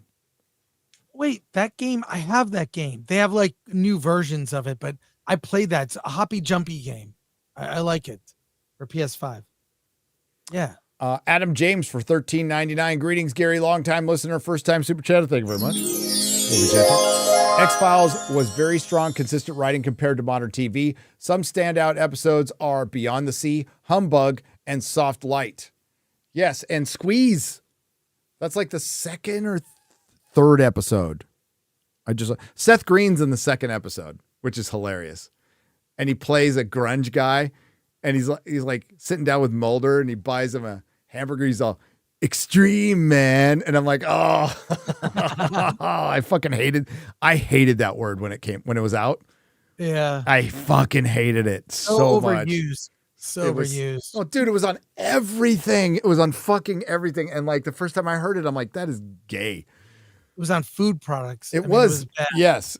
Food. Extreme Mountain Dew. Holy shit. But yeah, Squeeze. Toombs, the character Toombs, who was a genetic mutant, which they revisit later. I haven't gotten to that episode yet. We're on episode 10 of season 1 right now. Little babyface Dana Scully, babyface Fox Mulder, and it's just those two, right? There's no Skinner yet, so it's just they focus on those two. I had such a crush on her, and Everybody did. She has gotten better looking as she's aged. Have you seen her recently? Yeah, she looks great.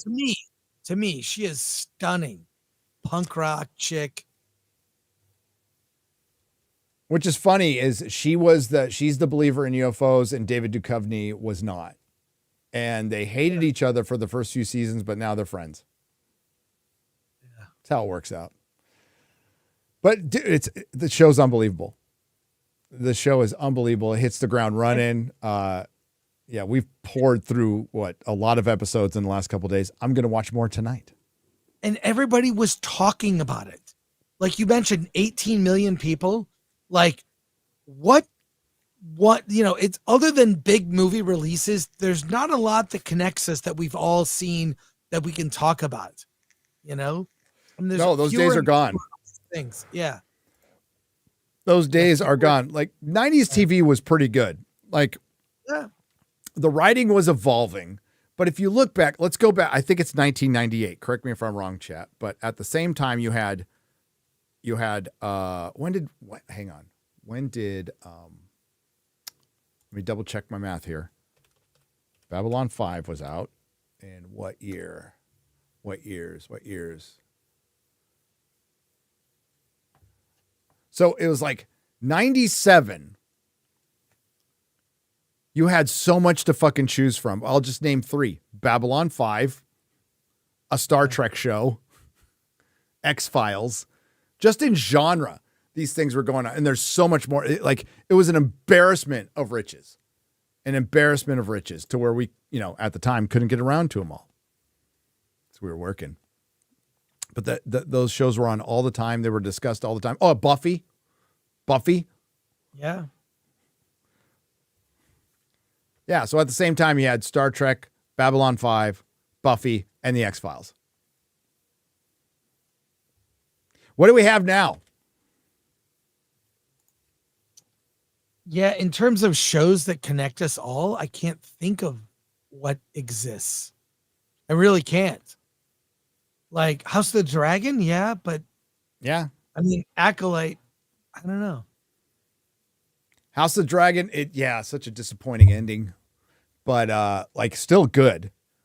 Like if people are trying to argue that it wasn't good, it's and like that one article from BuzzFeed saying that Rings of Power season 2 is better than House of Dragons. Like shut the fuck up. And what a sad world we live in, where more care is given to a George R. R. Martin product than a J.R.R. Tolkien product.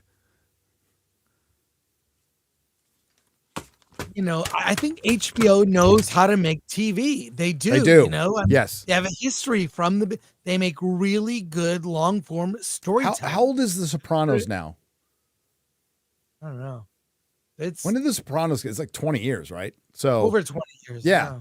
And Deadwood back in the day, and Carnival, Rome. Rome is getting, I don't think it's quite 20 yet, but it's close. Sex in the City. Yeah, they were doing the Spawn animated series was fucking great. It was great. 16 years. I see 25. I'm seeing now people are just putting numbers. Fuck you. I love you, chat. They're just putting in numbers, random numbers. You sons of bitches. I love you. No Face for $4.99. Hail. Even the Wookiee family from the Star Wars Christmas special was better acted and shot than the Orc family. I know. Like they got the makeups fine. Like I have no problem with how they look. But I don't need to see an Orc mom. I need to see them portrayed correctly. And again, to go back to the lore, please, I'll wait.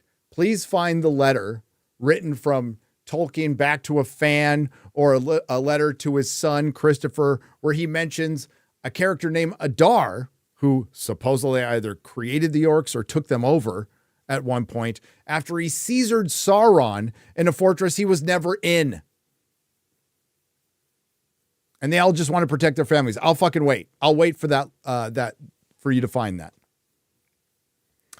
Some random guy for 50 Australian dollars. Thanks for the humor, common sense, and keeping it real. You, Drinker, and friends are exactly what we need in this crazy ass era. Much love from Oz.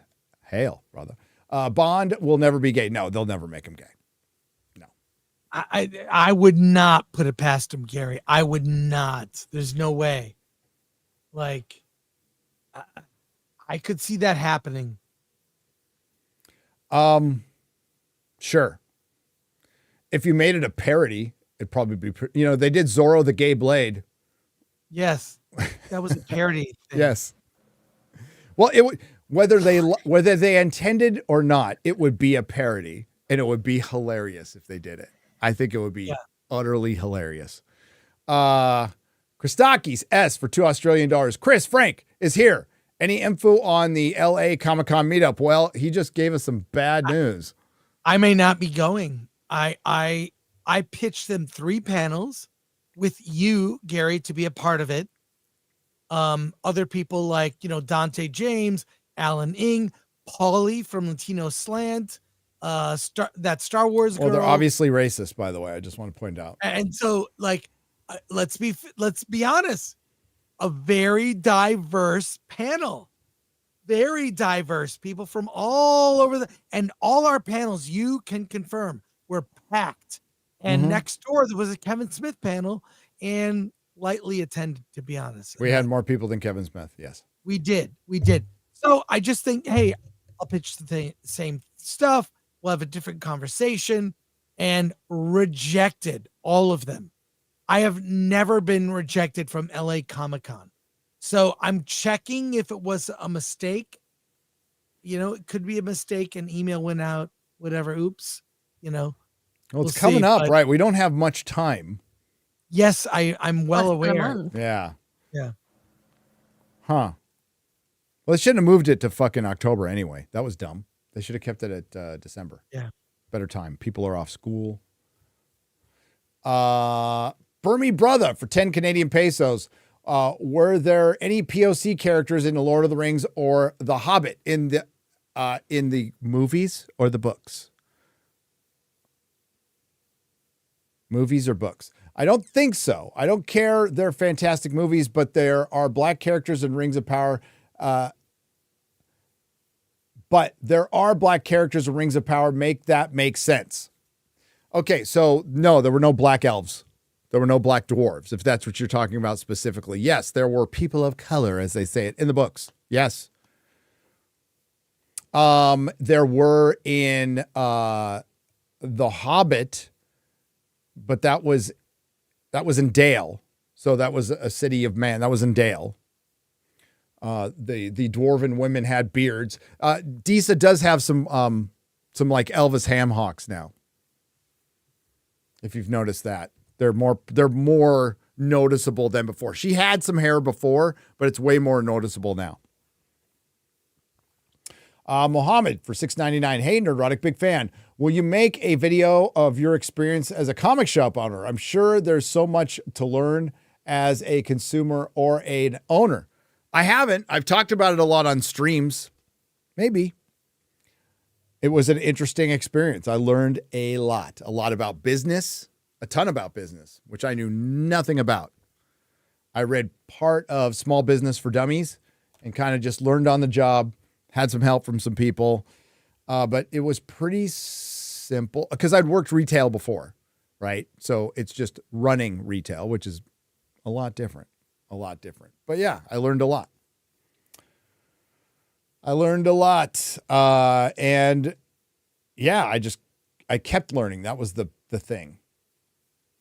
Is I was always, anytime I traveled, I went and checked out other stores. I talked to other owners. I was curious. I asked a lot of fucking questions. And I borrowed, straight up stole ideas from other. I mean, that's a good idea. I'm going to do that in my shop. And I whenever I go somewhere, I want to see what their comic shop is like, because they're all very different.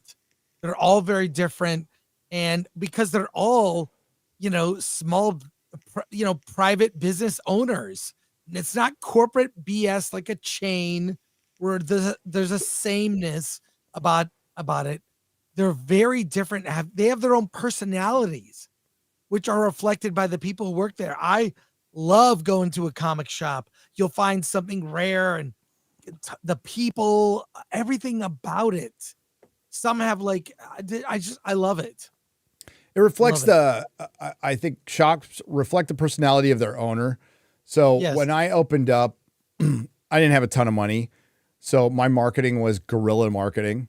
I put some magnets on my car with the address, drove around, and then that way I'm driving around San Francisco to pick up my kids from school, flashing that I wore shirts all the time. And then when there was a superhero movie opening, I would go to usually in Daly City. I did this at the Metreon too, but I mostly did it in Daly City. I think that was a Cinemark, as far as I can remember. I would get a stack of comics based on whatever movie is coming out. And back when people waited in lines, Chris, I had my business card in the comic, and I gave everybody a free comic. Everybody in line. Just walked through and gave them a free comic book. Say, hey, go check out my store. Got me customers.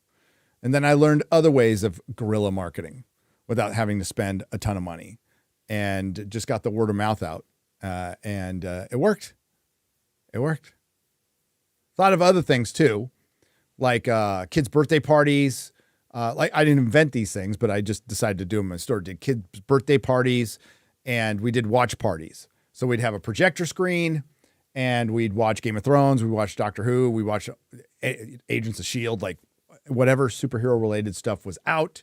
I had a video system where I was always playing something all the way through. Plus, I made my store a destination store in the sense of, even if you didn't buy anything, you enjoyed your experience there because I made it like this office, right? The office is based on the store. It's based on what the store looked like. So my greatest compliment was when somebody walked in the door and they gasped. They go, "Holy shit." Right. That's what I want. There was times in my store, Chris, because I had 15 high-foot ceilings, right? 15.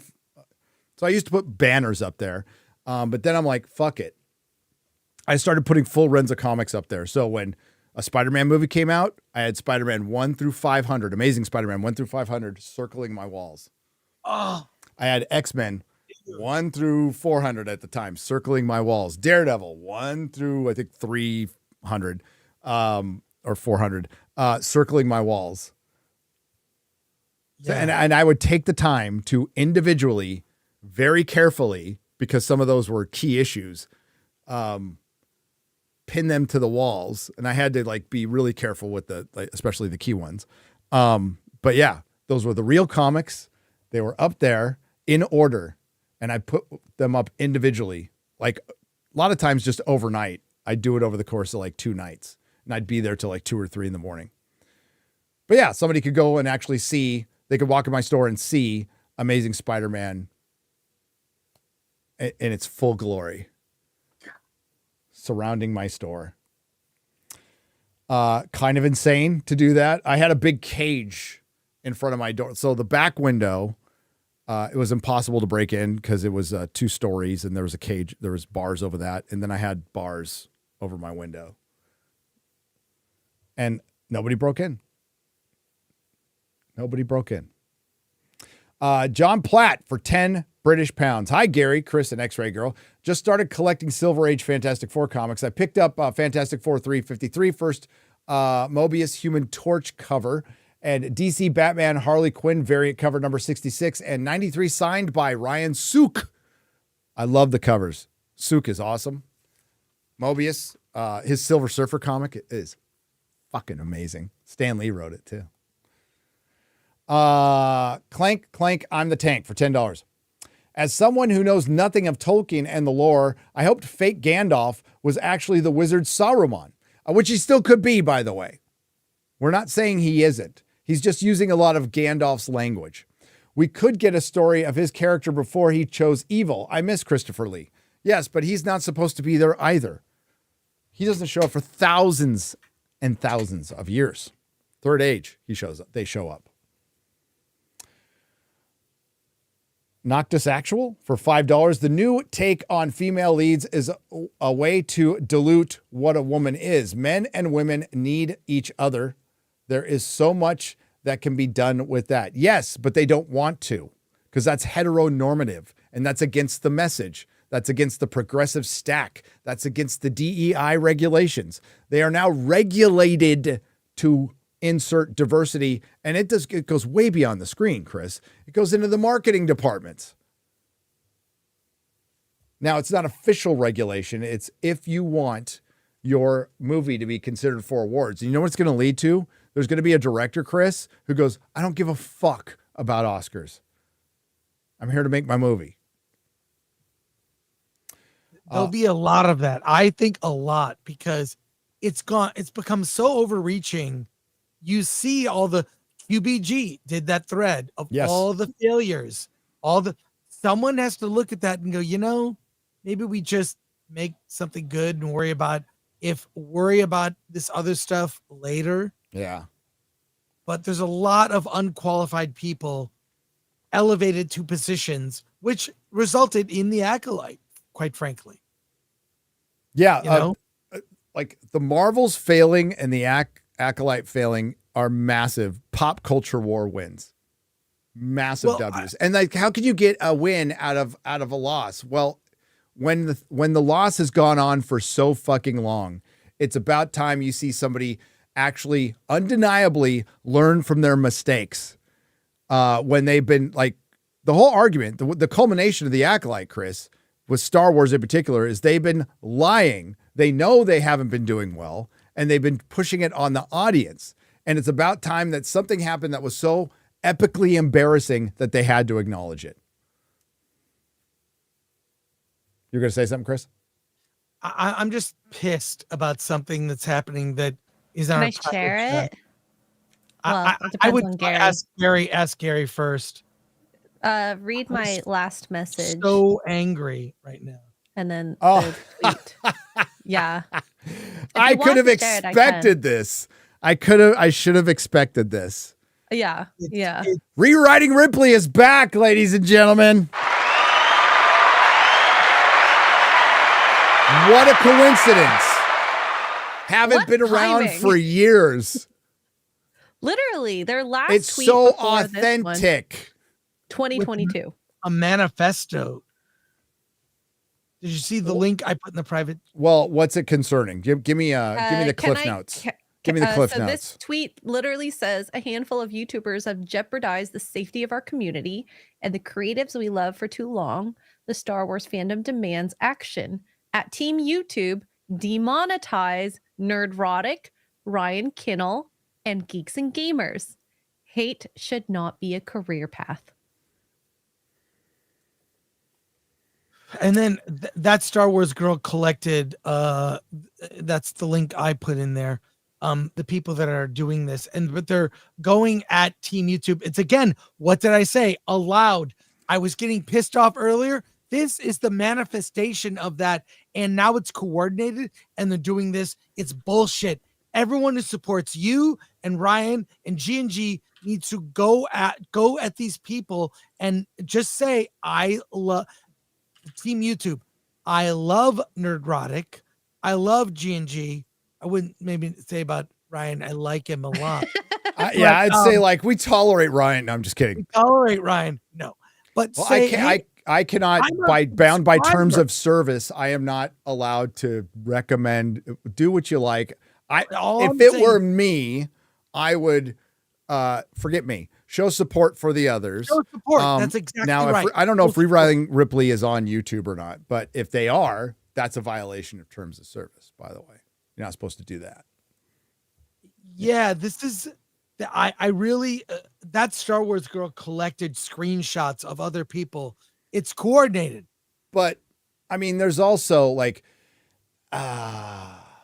Vito added YouTube when we had Alex Jones on, and it did absolutely nothing. But running out and ratting is like, it's very typical for people with low character and no self-esteem. But a coordinated attack from Rewriting Ripley, who have connections to Disney Star Wars directly, including one person who being at least, I think, a former employee, is suspicious. But they canceled it. So if you want to go get mad at somebody, get mad at Disney or get mad at yourself, because there wasn't enough of you out there to support it. But I'm not surprised at all. Not surprised at all. They're going to run to the teacher. We'll see what happens. I've got. Is there an article or is it just a thread? It's a tweet thread. I'm not blocked, so I can show it if you want. Well, let me take a look at it. I don't know how much attention I want to give them. You know what I'm saying? Oh, okay. Yeah. Know what I'm saying, but I'm probably blocked. Could you share it in my Twitter DMs? Share it in my Twitter DMs. Anna has the link that Chris provided as the screenshots from Rewriting Ripley. So share it in my Twitter DMs, please. Oh, okay. Where are you? There you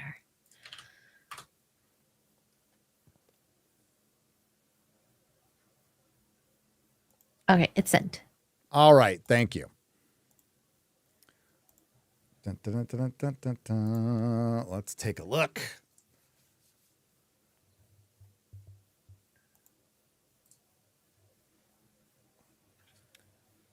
Uh, 915 likes. Okay, it's time for you to be a part of the solution, Team YouTube. While you continue to allow these channels to be monetized, you are incentivizing hatred and racism. Here's another one. I have spoken at length about all this in the past, But the only way things can get better is if Team YouTube does something to discourage this kind of content. Until then, it will only get worse. There's Rewriting Ripley. A handful of YouTubers have jeopardized the safety of our community. I want to be on camera for this, sorry. A handful of YouTubers have jeopardized the safety of our community and the creatives we love for too long. The Star Wars fandom demands action. Team YouTube. Demonetize Nerdrotic. Ryan Kinnell. Geeks and Gamers. Hate should not be a career path. 344 likes. Yeah, I mean, do you give them attention by commenting or quote tweeting, or do you? I would just jump in and say, hey, I love Nerdrotic. I love all those channels. I am a subscriber. Team YouTube, please support, or something like that. You know, something along the lines of, I love these channels. I subscribe. Oh my God. What? Team YouTube replied back to Rewriting Ripley's vote, and they said, we definitely want our community to help flag inappropriate content to ensure YouTube is a safe place for everyone. If you come across something that violates YouTube policies, you can report it here. Thank you. Yeah. Oh God. That's good. Yeah, you're not violating. YouTube has been completely okay with everything I've done. I get hit for a copyright claim. Furiosa, I got hit with a copyright claim. Everybody gets hit for that. So. Yeah, from fucking Warner Brothers. But it was like 2 months later, so whatever. Who cares? But yeah, yeah. I mean, we got age restricted on our Rings of Power review with Little Platoon for I can't think of why, but yeah. I mean, this happens once a month, so at this point, I'm just gonna. If it's coordinated, I would definitely call that out, and it looks definitely coordinated. Looks like some back channels were happening. I would say, good luck with that. Nandy O for $1.99. Nice rants, Chris. Also was disappointed with Trap. What's Trap? M. Night's movie. Yeah. Okay. It's a good the first half is really good, and it spirals and it's kind of lame. But the first half I really loved. So there you go. That fucking Acolyte thing just won't go away. It's so fucking funny. It's like you're making it worse by constantly just take the L and fucking move on. Disney will not change. It's not like they're going to change their ways or anything because of this. Like, don't be deluded with that for one fucking minute. That like Disney's all, well, this Acolyte failed, man. Maybe we should rethink things a little bit. You're fucking crazy. I'm trying to think through where, other than you Ryan, G&G, opinions are expressed. Where is a violation? That was Team YouTube kind of being like, you got to show us, like, you got to be specific. It's not like they aren't hit with this shit every fucking day, right? Yeah. So, and it's not like, Grunt 812 for 10 British pounds, proper money. Hail the Noon Trio. Do you remember movie Hannah and the series? Awesome. James Bond is not a brown star hunter. Create a bacon bap eater character of their own to be a hero spy. Headley Lamar, more like. Headley Lamar. Dildak for $5. Check out the Fan of Lord of the Rings audiobooks by Phil DeGrash. Like a radio show version, but unabridged. Hail the Fellowship. Oh, I will check that out. Unabridged. Awesome. PK for €5. Greetings all. Happy birthday, Chris. Happy birthday month, Chris. Thanks. Edwin for 100 Danish krona. Hey, Gary, love your videos, man. What's your thoughts on Cobra Kai as a show, and thoughts on part 1 of season 6 and predictions for part 2? And who's your favorite sensei? And Johnny Lawrence. And who's your favorite student? Oh, Hawk. Ooh, that's tough. Hawk. Part 1 was a big buildup. It did resolve some stuff that was left over from season 5. I liked it, but yeah, I can't wait. I love Cobra Kai. It's ridiculous. It's like John Wick, right? First season was pretty grounded. Now it's turned into a complete fantasy where you can have karate fights at a party and nobody's going to jail or anything. But I love it. I think what the show does right is it honors the previous characters. It's a bit tongue in cheek, and Johnny Lawrence is a fucking great character. Is a great character. And watching like William Zabka get his big comeback is kind of awesome. So the story behind that is brilliant too.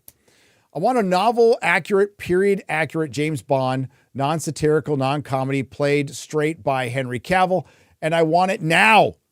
Every novel, says Nullface for $4.99. I mean, that is a way you could take it. You could make it a period piece and just adapt the novels. That is a way. I would love to see Man from U.N.C.L.E., if that's true, that's actually getting a sequel. Ooh, whoops. Sorry, I hit that button accidentally. I was adjusting. I'm getting used to my new chair. I got a new chair. So I'm getting used to it. Totally not even noticed that. Yes, Oh my God. I have a brand new chair. It's not blue. It's Very great. Yes, we retired the old chair. It was a good chair. It was a good chair. It was an excellent chair. It was comfortable. It's very comfortable. We're not getting rid of it. It's just going in the kids' room. Ah.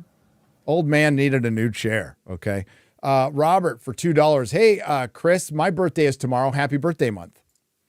Jacob Wolf for $10. Do you think Hollywood keeps trying to make movies like Reagan and Horizon fail? I live in DTLA, downtown LA, and not one single premium theater is showing either of them, and Horizon was shot and filmed in Dolby. No, dude, there's a huge audience for what they call red state movies, which is that's the problem with their approach. But there's a huge audience for it. Sound of Freedom proved that. I'm going to check out Reagan. No, they hate Reagan. And I don't know why they don't hate Kevin Costner. Kevin Costner's not like based or anything. I don't know why people think he is, because he's fucking not. If anything, he likes he's uniparty, right? He's neocon. If anything, he's that. But he ain't fucking based by any stretch of the imagination. And I mean, some could argue that he's kind of fucking stupid for leaving Yellowstone to do his own thing. But then some could argue that he's creatively authentic because he went out and put his own money up for his own fucking 4-part movie, which is totally ambitious. I kind of land in between. I watched Horizon. I was engaged enough. I'm going to watch the second one. I didn't hate it, but it was just a big intro. It was a big intro, so I can see why it failed. And it probably should have just been a television show. But I liked Horizon. No, Hollywood just doesn't want that audience anymore. Doesn't want to acknowledge that there's a lot of people in Hollywood who just think the politics are settled, folks. So we don't need these bigots coming to our movies. And that's the attitude that needs to change before anything changes. Instead of like actually listening to the other side, which they have demonized for years now. So no wonder why your ticket sales are falling. No wonder why your billion-dollar shows can't get 1 million fucking views on the first episode in 5 days on one of the biggest streaming platforms out there. It's not a mystery. Nuclear Winter 69 for $1.99. You have to watch the Minecraft trailer and despair. We did. Darius for $10. I'm interested in doing a film full-time, but I have zero interest in working with Hollywood. Is there a path to make that happen? I'm signed on to an Austin public film school in October. What do you think, Chris? That's a question for you. I don't know. I'm not a big fan of academia. I would say listen to DVD commentary, follow some filmmaking podcasts and shows, and just start making something, but make something small first. Make a 1-minute movie, 5-minute movie, 10-minute. Make movies, get feedback, learn the craft, and do that for about 10 years. I'm not kidding. And work on other people's movies to learn every, all the different positions on a film crew. Get practical. Get in there and start doing stuff. A lot, like schools, they fucking rip you off with all the lectures on theory. And just get a fucking camera, get an editing program, and start. And you're gonna suck at first, but that's what I did, and it worked out. Trial by fire. And what Chris said, volunteer on projects. Yeah. Happy birthday, Frank Gore. I hope no stroke again. No strokes again. Be best birthday present ever. Lock it in. Yay. That was Fear the Tardo, by the way. Take it. Dave the Barbarian for $5. How long till we have a non-binary man bun orc fight against toxic white elven oppression and rings of power? Next episode. Phantom Core or Phantom Corpse for $3 on the Streamlabs side. Happy birthday. I was wondering if Gary and Chris would be interested in producing a film. I think it is time for independent scene. Any screenplays you have? I'd love to see that. Let's try it. I'm working on some stuff now. It was derailed by my stroke. I'm waiting to do a crowdfunding campaign, but I'm not. Yeah. I'm working on a book. Yeah. So, yeah. It's getting close. I got to find time to do the final read through on it. Oh Del Boy on the Streamlabs side for $10. I'm late to this showdown, but you are all kicking ass. P.S. Curse your hilarious background catalog of videos. Curse your hilarious back catalog of videos. Curse it. Well, thank you for that. Watch my stuff. Yeah. Appreciate it. The Hobbit book is a standalone masterpiece. It's basically the British Industrial Society and its future by Ted Kaczynski for $4.99. Oh, what? Downbreaker for $5. Hey, Gary, I tagged you on Twitter. Even GameStop is memeing on Concord. Well, they should. XR Kuhn for $10. Frank, is Jack Black trying to top Yui Bowl for worst video game adaptations? Hello, X-Ray Girl, and my favorite old guy, Gary. Cheers. Matthew Hammond for $2. When you and X-Ray Girl start Stargate, you will enjoy it. I will one day, Matthew. I've already started Stargate. I just haven't motored on because I get distracted with wanting to watch the X-Files again. Taker 610 for $5. I think what Gary is trying to say about Adisa is that her mutton chops make her look like Andre the Giant's offspring. Yes, very accurate. Golden Nuggets for 10 British pounds. Oh, Gary, I got some special for you.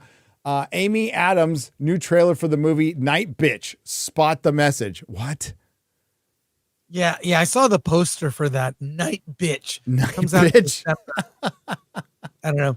It's weird. I have a horrible theory that will get me in trouble if I express it. And I see a lot of small indie movies, right? First-time filmmakers. And I'll say in general, not as a rule, in general, male directors, filmmakers are better at creating female characters than women are at creating male characters. And I'll tell you why.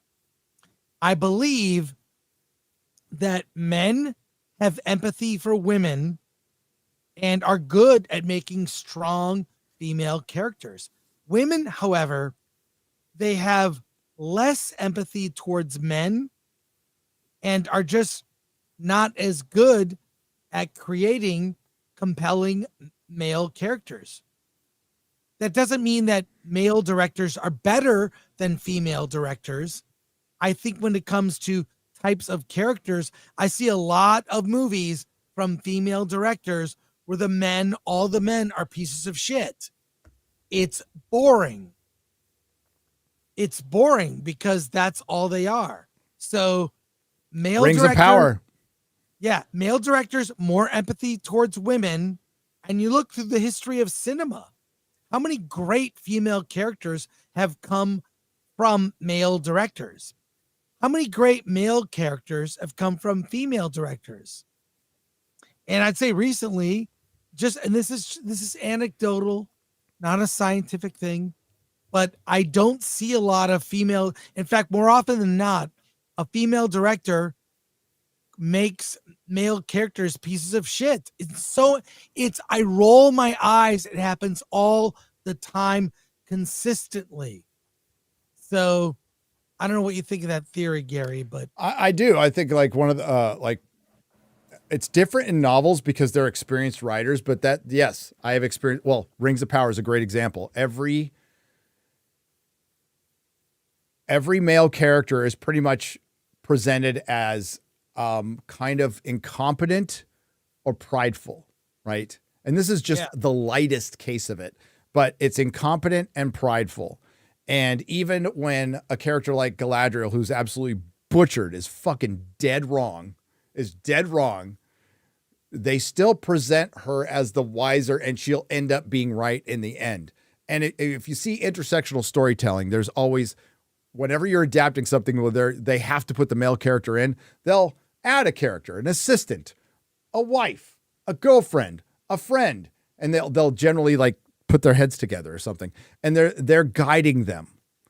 They're guiding them, and they did that with Celebrimbor. They gave him a female assistant, and it's like, oh shit.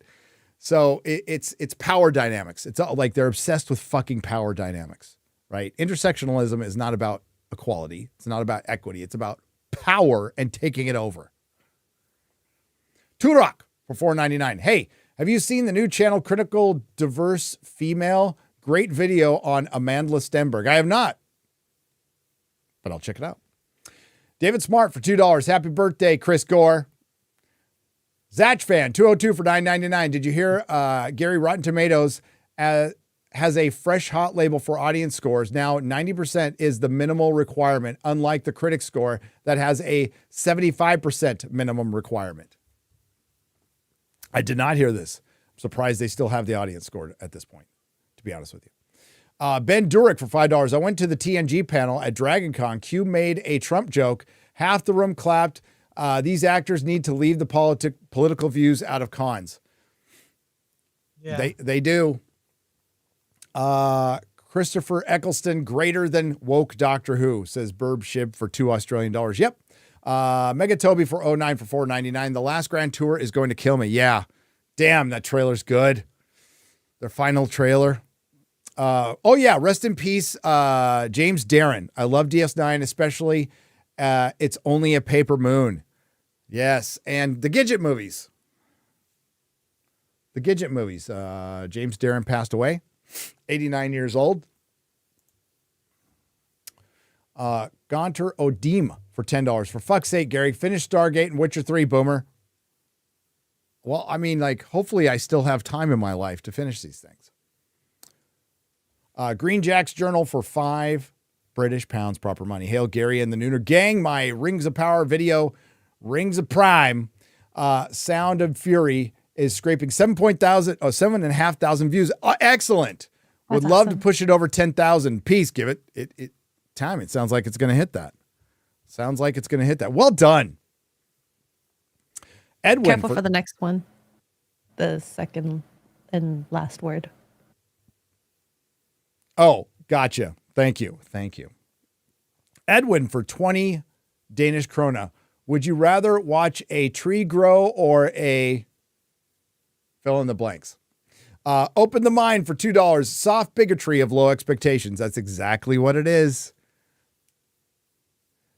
Hey, poor marginalized person who's not as educated or smart as us. We know you can't get IDs or vote, so we'll help you do it. And we'll show you the way.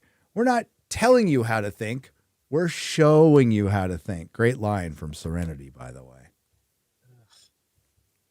I riffed it a little bit, but you know what I'm talking about. Yes. Anybody who thinks that way, like, I don't walk through life going, that poor marginalized person right there from the marginalized group of people who just who just aren't treat smart enough people- to. They can't use an app. They can't read. Just treat people like people. Yeah. All this nonsense of wait until you see Am I Racist?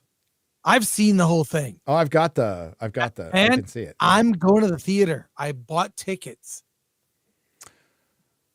Ugh. Offer Nave for $5. The 80s and 90s, perfect being great. Then J.J. Abrams perfected not bothering. Yes. Like they have all the resources in the world, all the tools in the world, more money than they've ever had to adapt things correctly. They can now do fantasy that they couldn't do in the 80s and 90s. Like they have no excuse. That's why we are this critical, because they have no fucking excuse. People were making, like, look at Excalibur. It was made in 81. It came out in 80 fucking 1. And it's a banger. What was the budget of Excalibur? I'm going to look it up now.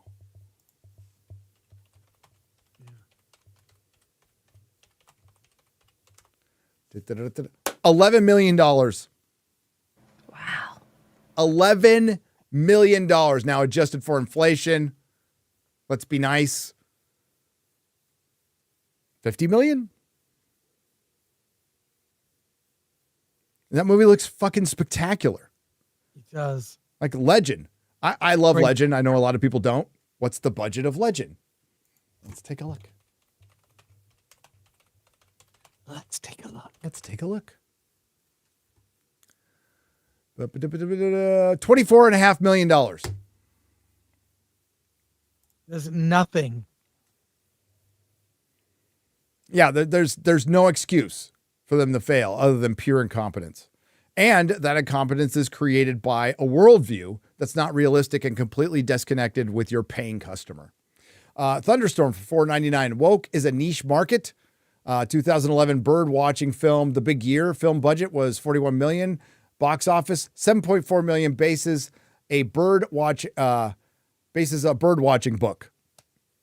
Yeah, not very smart on that one. Kick the ladder for $2. Heart emoji. Thank you.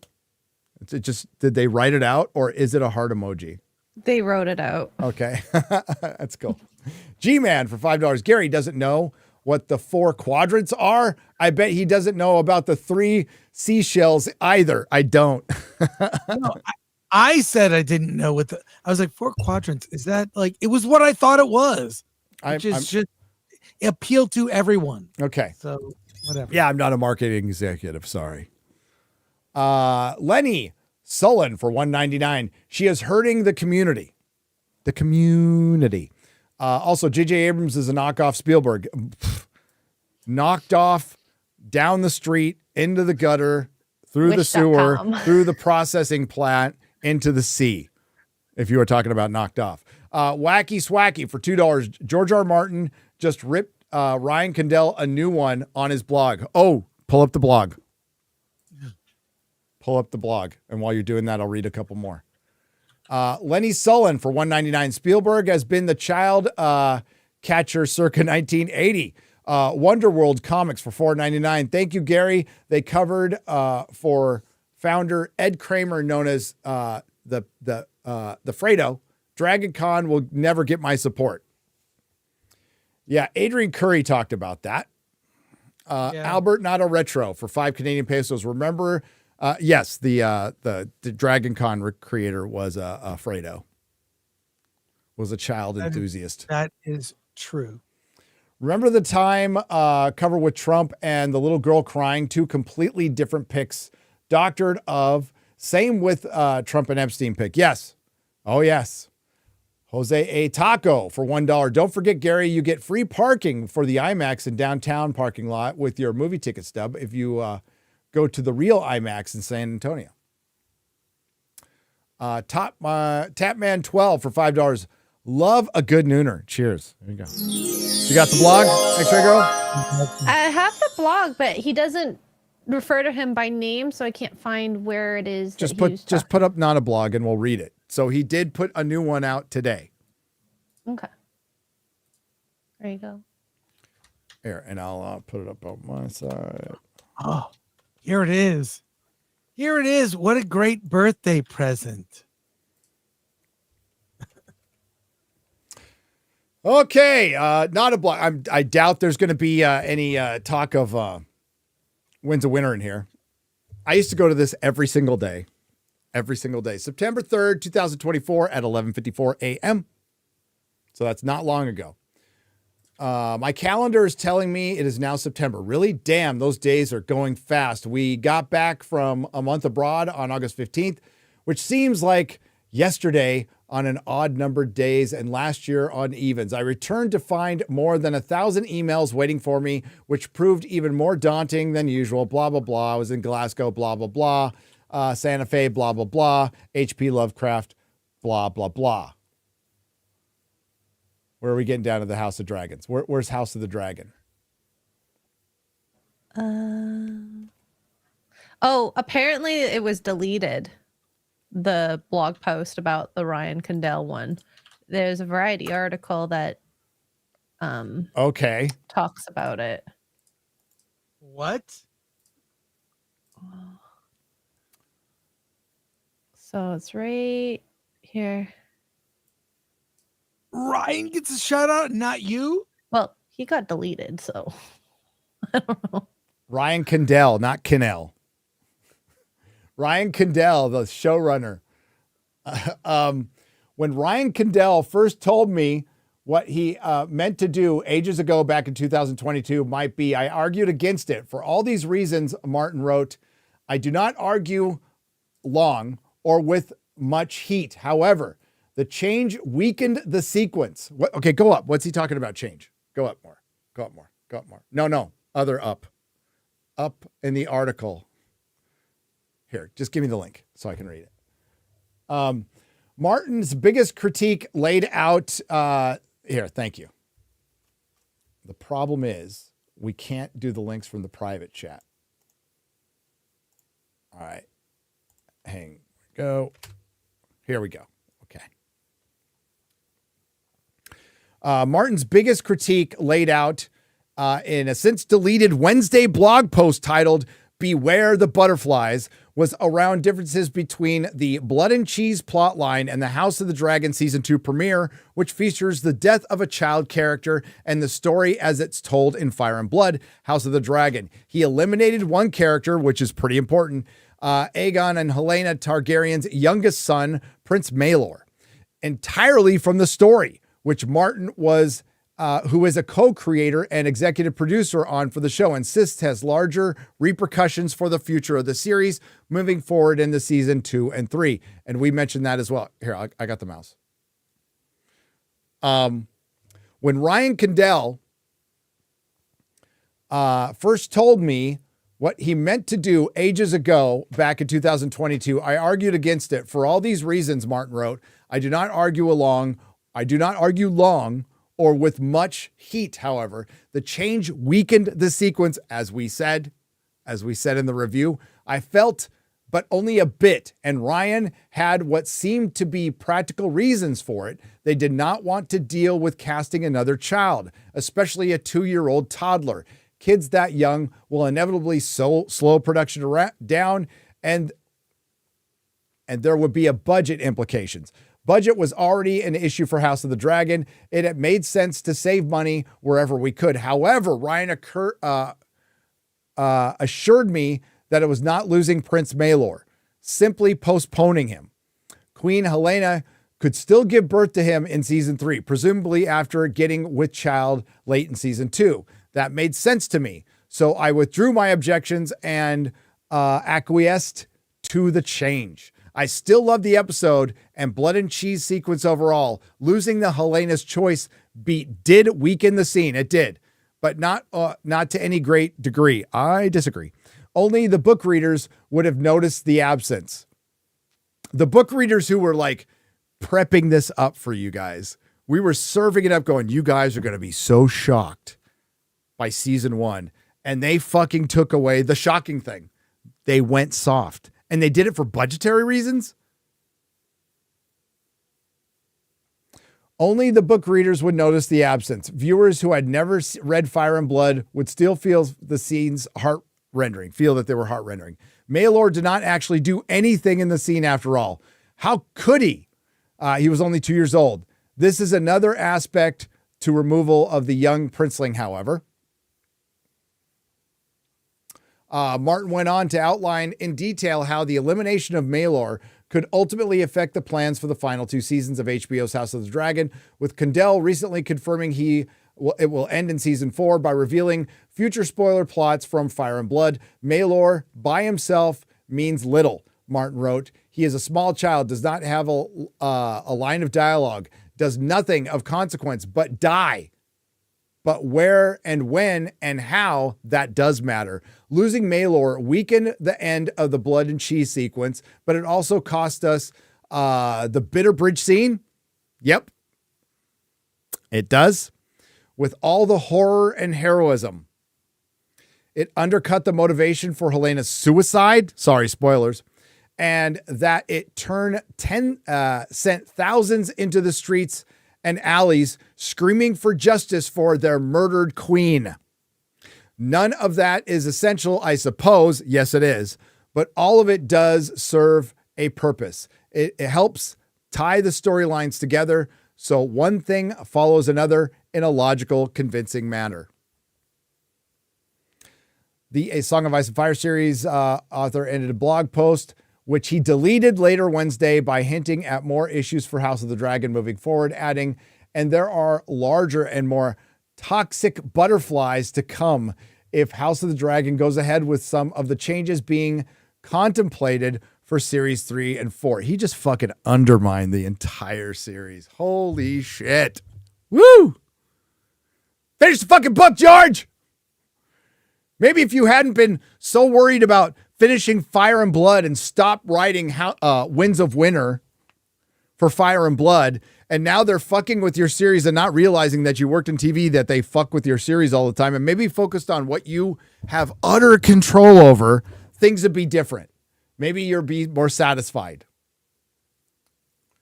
Representatives for HBO and Condell have not immediately responded to Variety's request for comment Wednesday. So if you want to know what happened with Dan and Dave, you just heard it. You just heard it. Oh boy. Well, deleting the post doesn't mean anything because now it's in Variety. Holy shit. What do you think, Chris? I don't know. I think that when you say Ryan Kindle, I think you're mispronouncing Ryan Kinnell. Yeah. So that, no, but aside from that, I have a big problem with the show. They're dragging everything out. I think it should have been maybe 2 seasons or 3 seasons. I mean, I really love this show, but the break point, the end of season 2 was. But what do you think about an author going out there and just calling out the fucking writer? Well, like publicly. I don't mind that actually. But I don't either. I wish we had more of this shit. But holy crap. You don't see that every day. This, make it a limited series, or it's certain number, whatever. It's dragging it out, milking it. And that doesn't help it. No, they could have saved the budget by making it 3 seasons and then keeping them in. And then you would get Bitter Bridge, which is the fact that we're not getting it is crazy. That's a gnarly scene. That's a gnarly event. But holy shit. You just don't see that every day. So good on George. Finish Wins a Winner. Let's fucking go. By the way, how many days has it been? Let's see.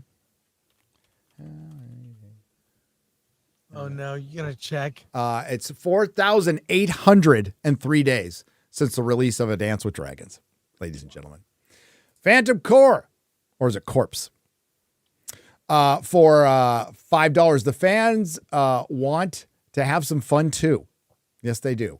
Axiom, Sarah for $2. Momoa needs to lose that weight for Dune 3. Well, it's going to be a minute till we get Dune 3. Kate C, aka Plush Snake Plush Kitten for $5. Gary, Enhance your RLP viewing and experience with Amazon's Sour and Patch Kids candy.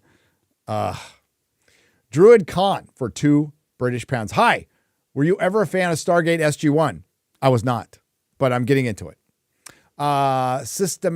Systemic 776 for $5. Have you guys tried that Beetlejuice Fanta?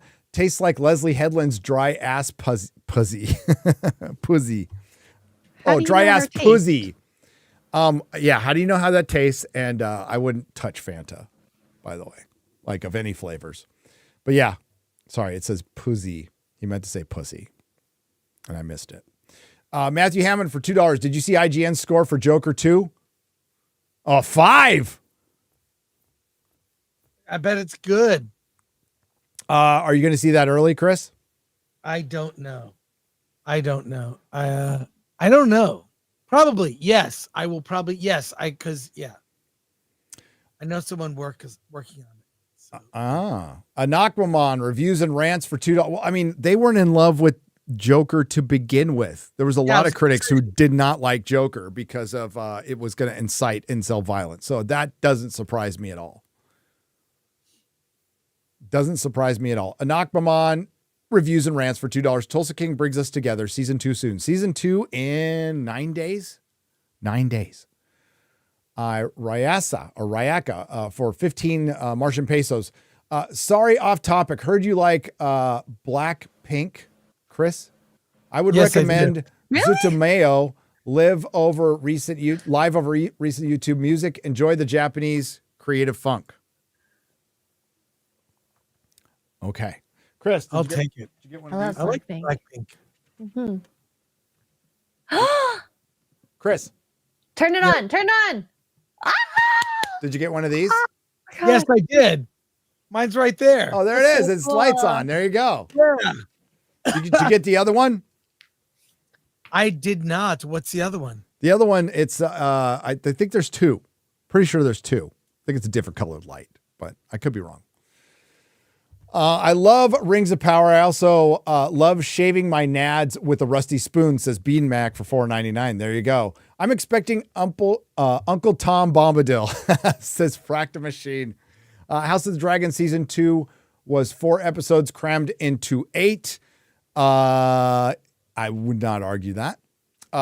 Clank Clank on the Tank for $5. X-Files Season 1 Episode 20. Darkness Falls is my favorite. But Season 2 Episode 14, Die Hand Die, is terrifyingly great. So many amazing episodes and characters. Yep. Look up Duke Comic Art. Says never too old for Lego. But you are too old to fucking step on those bitches. David Smart for $5. All hail the Fellowship. Always such a fan of the show. And I hope Beetlejuice is decent on Friday. So many films have been shit this year. Wow. Yeah, I hope it's good. I want it to be good. Freddie Lit for $2. Have y'all seen the X-Files? If so, what's your favorite episode? My favorite episode. I have to think about that one. Way too long. More time than we have. I have a few, though. Have you seen Rings writer Jennifer Hutchinson old tweet? Don't give fans what they want, give them what they need. Yeah, that's an attitude from writers who are good.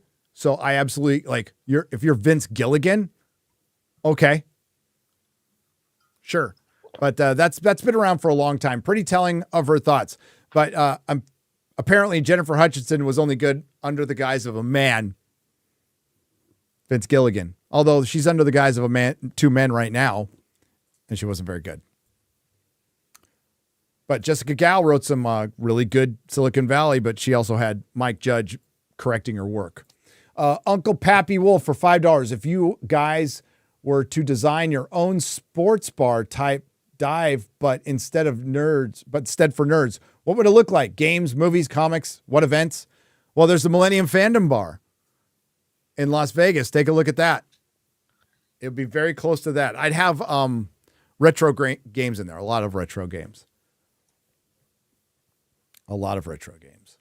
David Smart for $2. I support the Fellowship. You rock. You've been supporting us for a long time, buddy. Thank you. Albert, not a retro for 5 Canadian pesos. Hate shouldn't be a career path. Tell that to the feminist authors, especially Margaret Atwood and Handmaid's Tale. I mean, rewriting Ripley might want to consider what they're saying, because if you read what they said about Ryan and yours truly, that could be construed as hate, because it is. It's hypocritical. Yes. It is definitely hypocritical. As a general rule, like Chris said, I'll counterpunch. I will counterpunch for the fans, but as a general rule, I don't care if you like The Acolyte. I don't care if you make a 6-hour video breaking down why it's the greatest show ever. Go right ahead. We need that. We need more voices. We need more opinions. I'm totally fine with that. And I will not come after that person. I will not in any way, shape, or form. I don't give a shit. I mean, I'm just speaking my opinion. Sorry, go on, Chris. I was at San Diego Comic-Con and directly spoke with someone who claims to love the show. Yep. And I asked them why they love the show.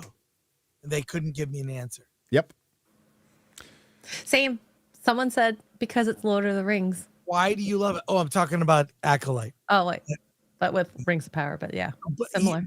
That's fine. But like, give me a reason, because look, I love to be convinced to look at something or look at something again differently.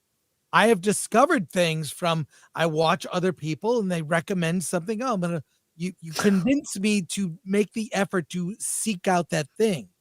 But no one talking about this, Rop or The Acolyte, no one has convinced me what's good about it. And no one calls it Rop, do they? They say hot D. Right. No one says Rop. What about Rob. Ta? Do people say Ta? Sure. The Acolyte? Oh. Shorten it to Ta. I like Mahler. He said, ain't no positive long mans for the Acolyte. There's nothing for them to work with. Yeah. And Aquaman for $5. Rewriting Ripley. I hope those gals have a man inside them for their drunk stepfather. I have a man in them other than their drunk stepfather. Maybe then they'll leave us alone. Ouch. Oh.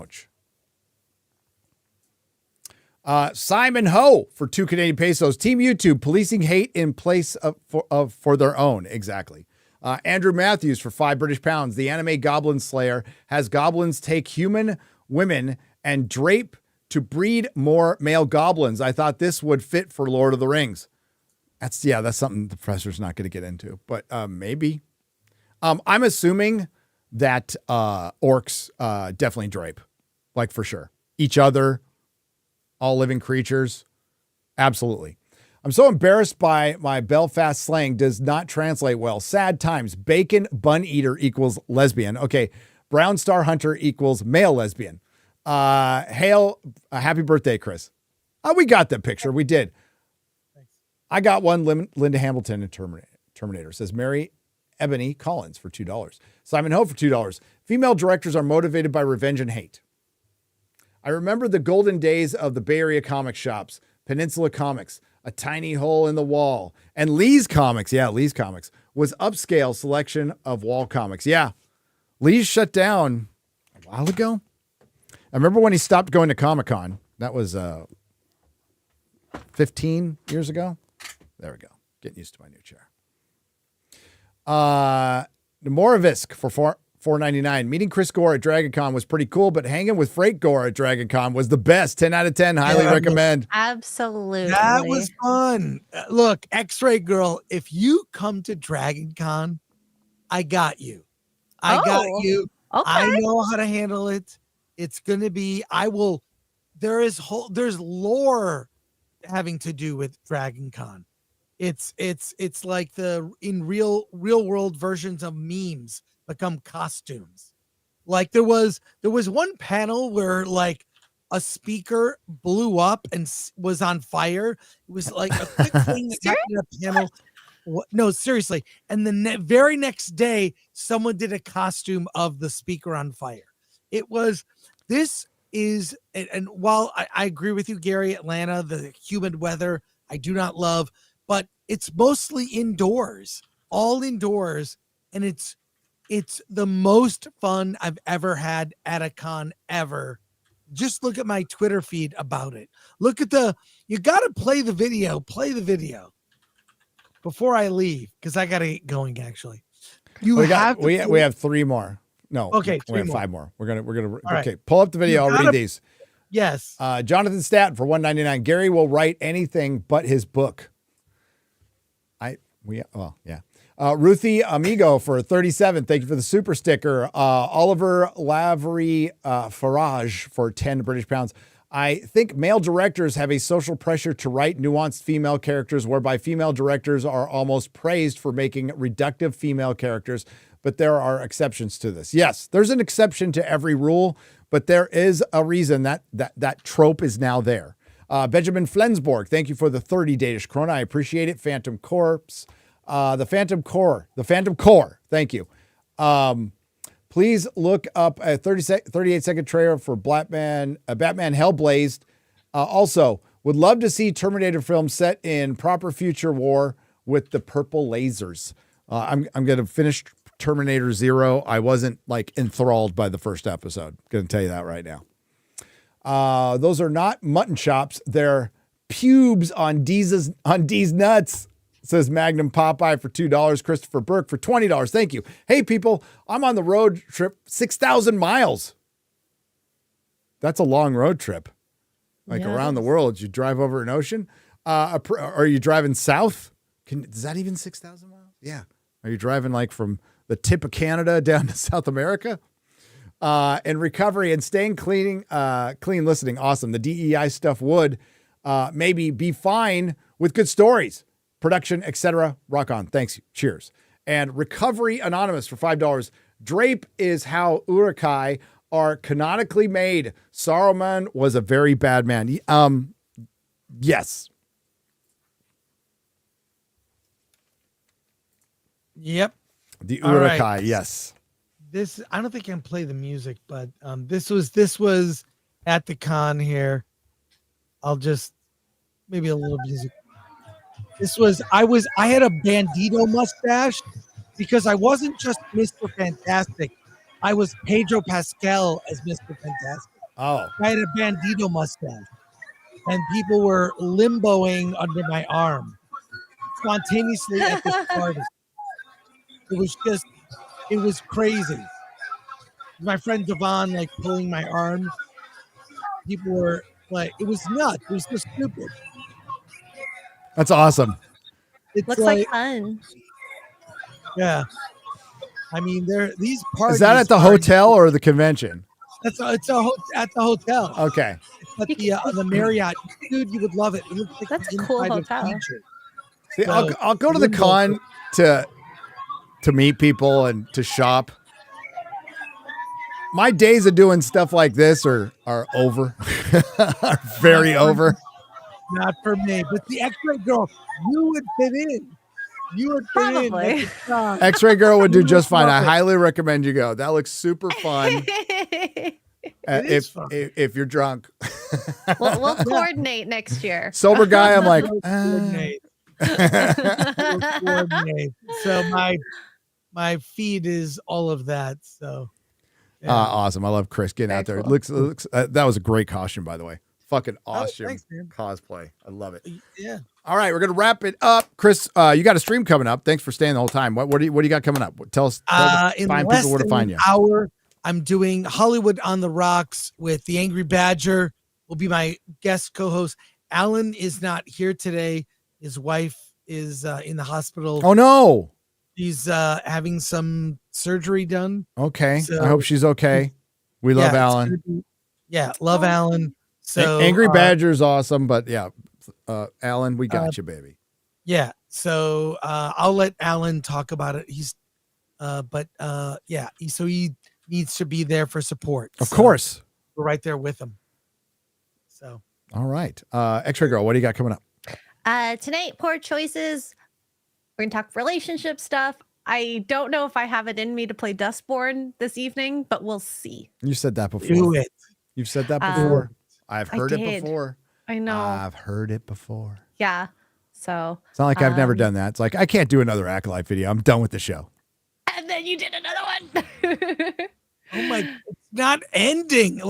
And it's not like we're No. bringing it up. No. They I'm brought it up themselves. Perfectly willing to move on. Okay. Jesus Christ. Oh, I gotta look at that. Yeah, we'll see.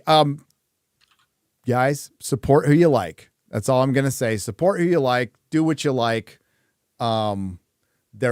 They are looking for attention. Just keep that in mind.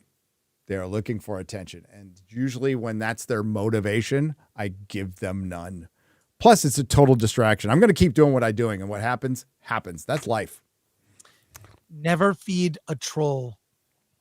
Never feed a troll. Nope. Maybe, yeah. There's a lot to be learned from that. Chat, thank you so much, by the way. Appreciate you guys. Thanks to the Nerdrotics. Thanks to everyone who left super chat and donation. We missed you guys. I'm really happy to be back on the Nooner with my bro. With bros, Frank Gore. Birthday month, Frank Gore. And X-Ray Girl will be back next week. We have Critical Drinker on Friday Night Tights. Yep. Coming up. I'm going to try to make at least a brief appearance on Open Bar tomorrow. I'm going to see Beetlejuice tonight. Very excited about that. Same. I'm actually looking forward to seeing a movie. It's nice. So in the meantime, have a great day, everybody. Thank you very much. Ciao, Bella.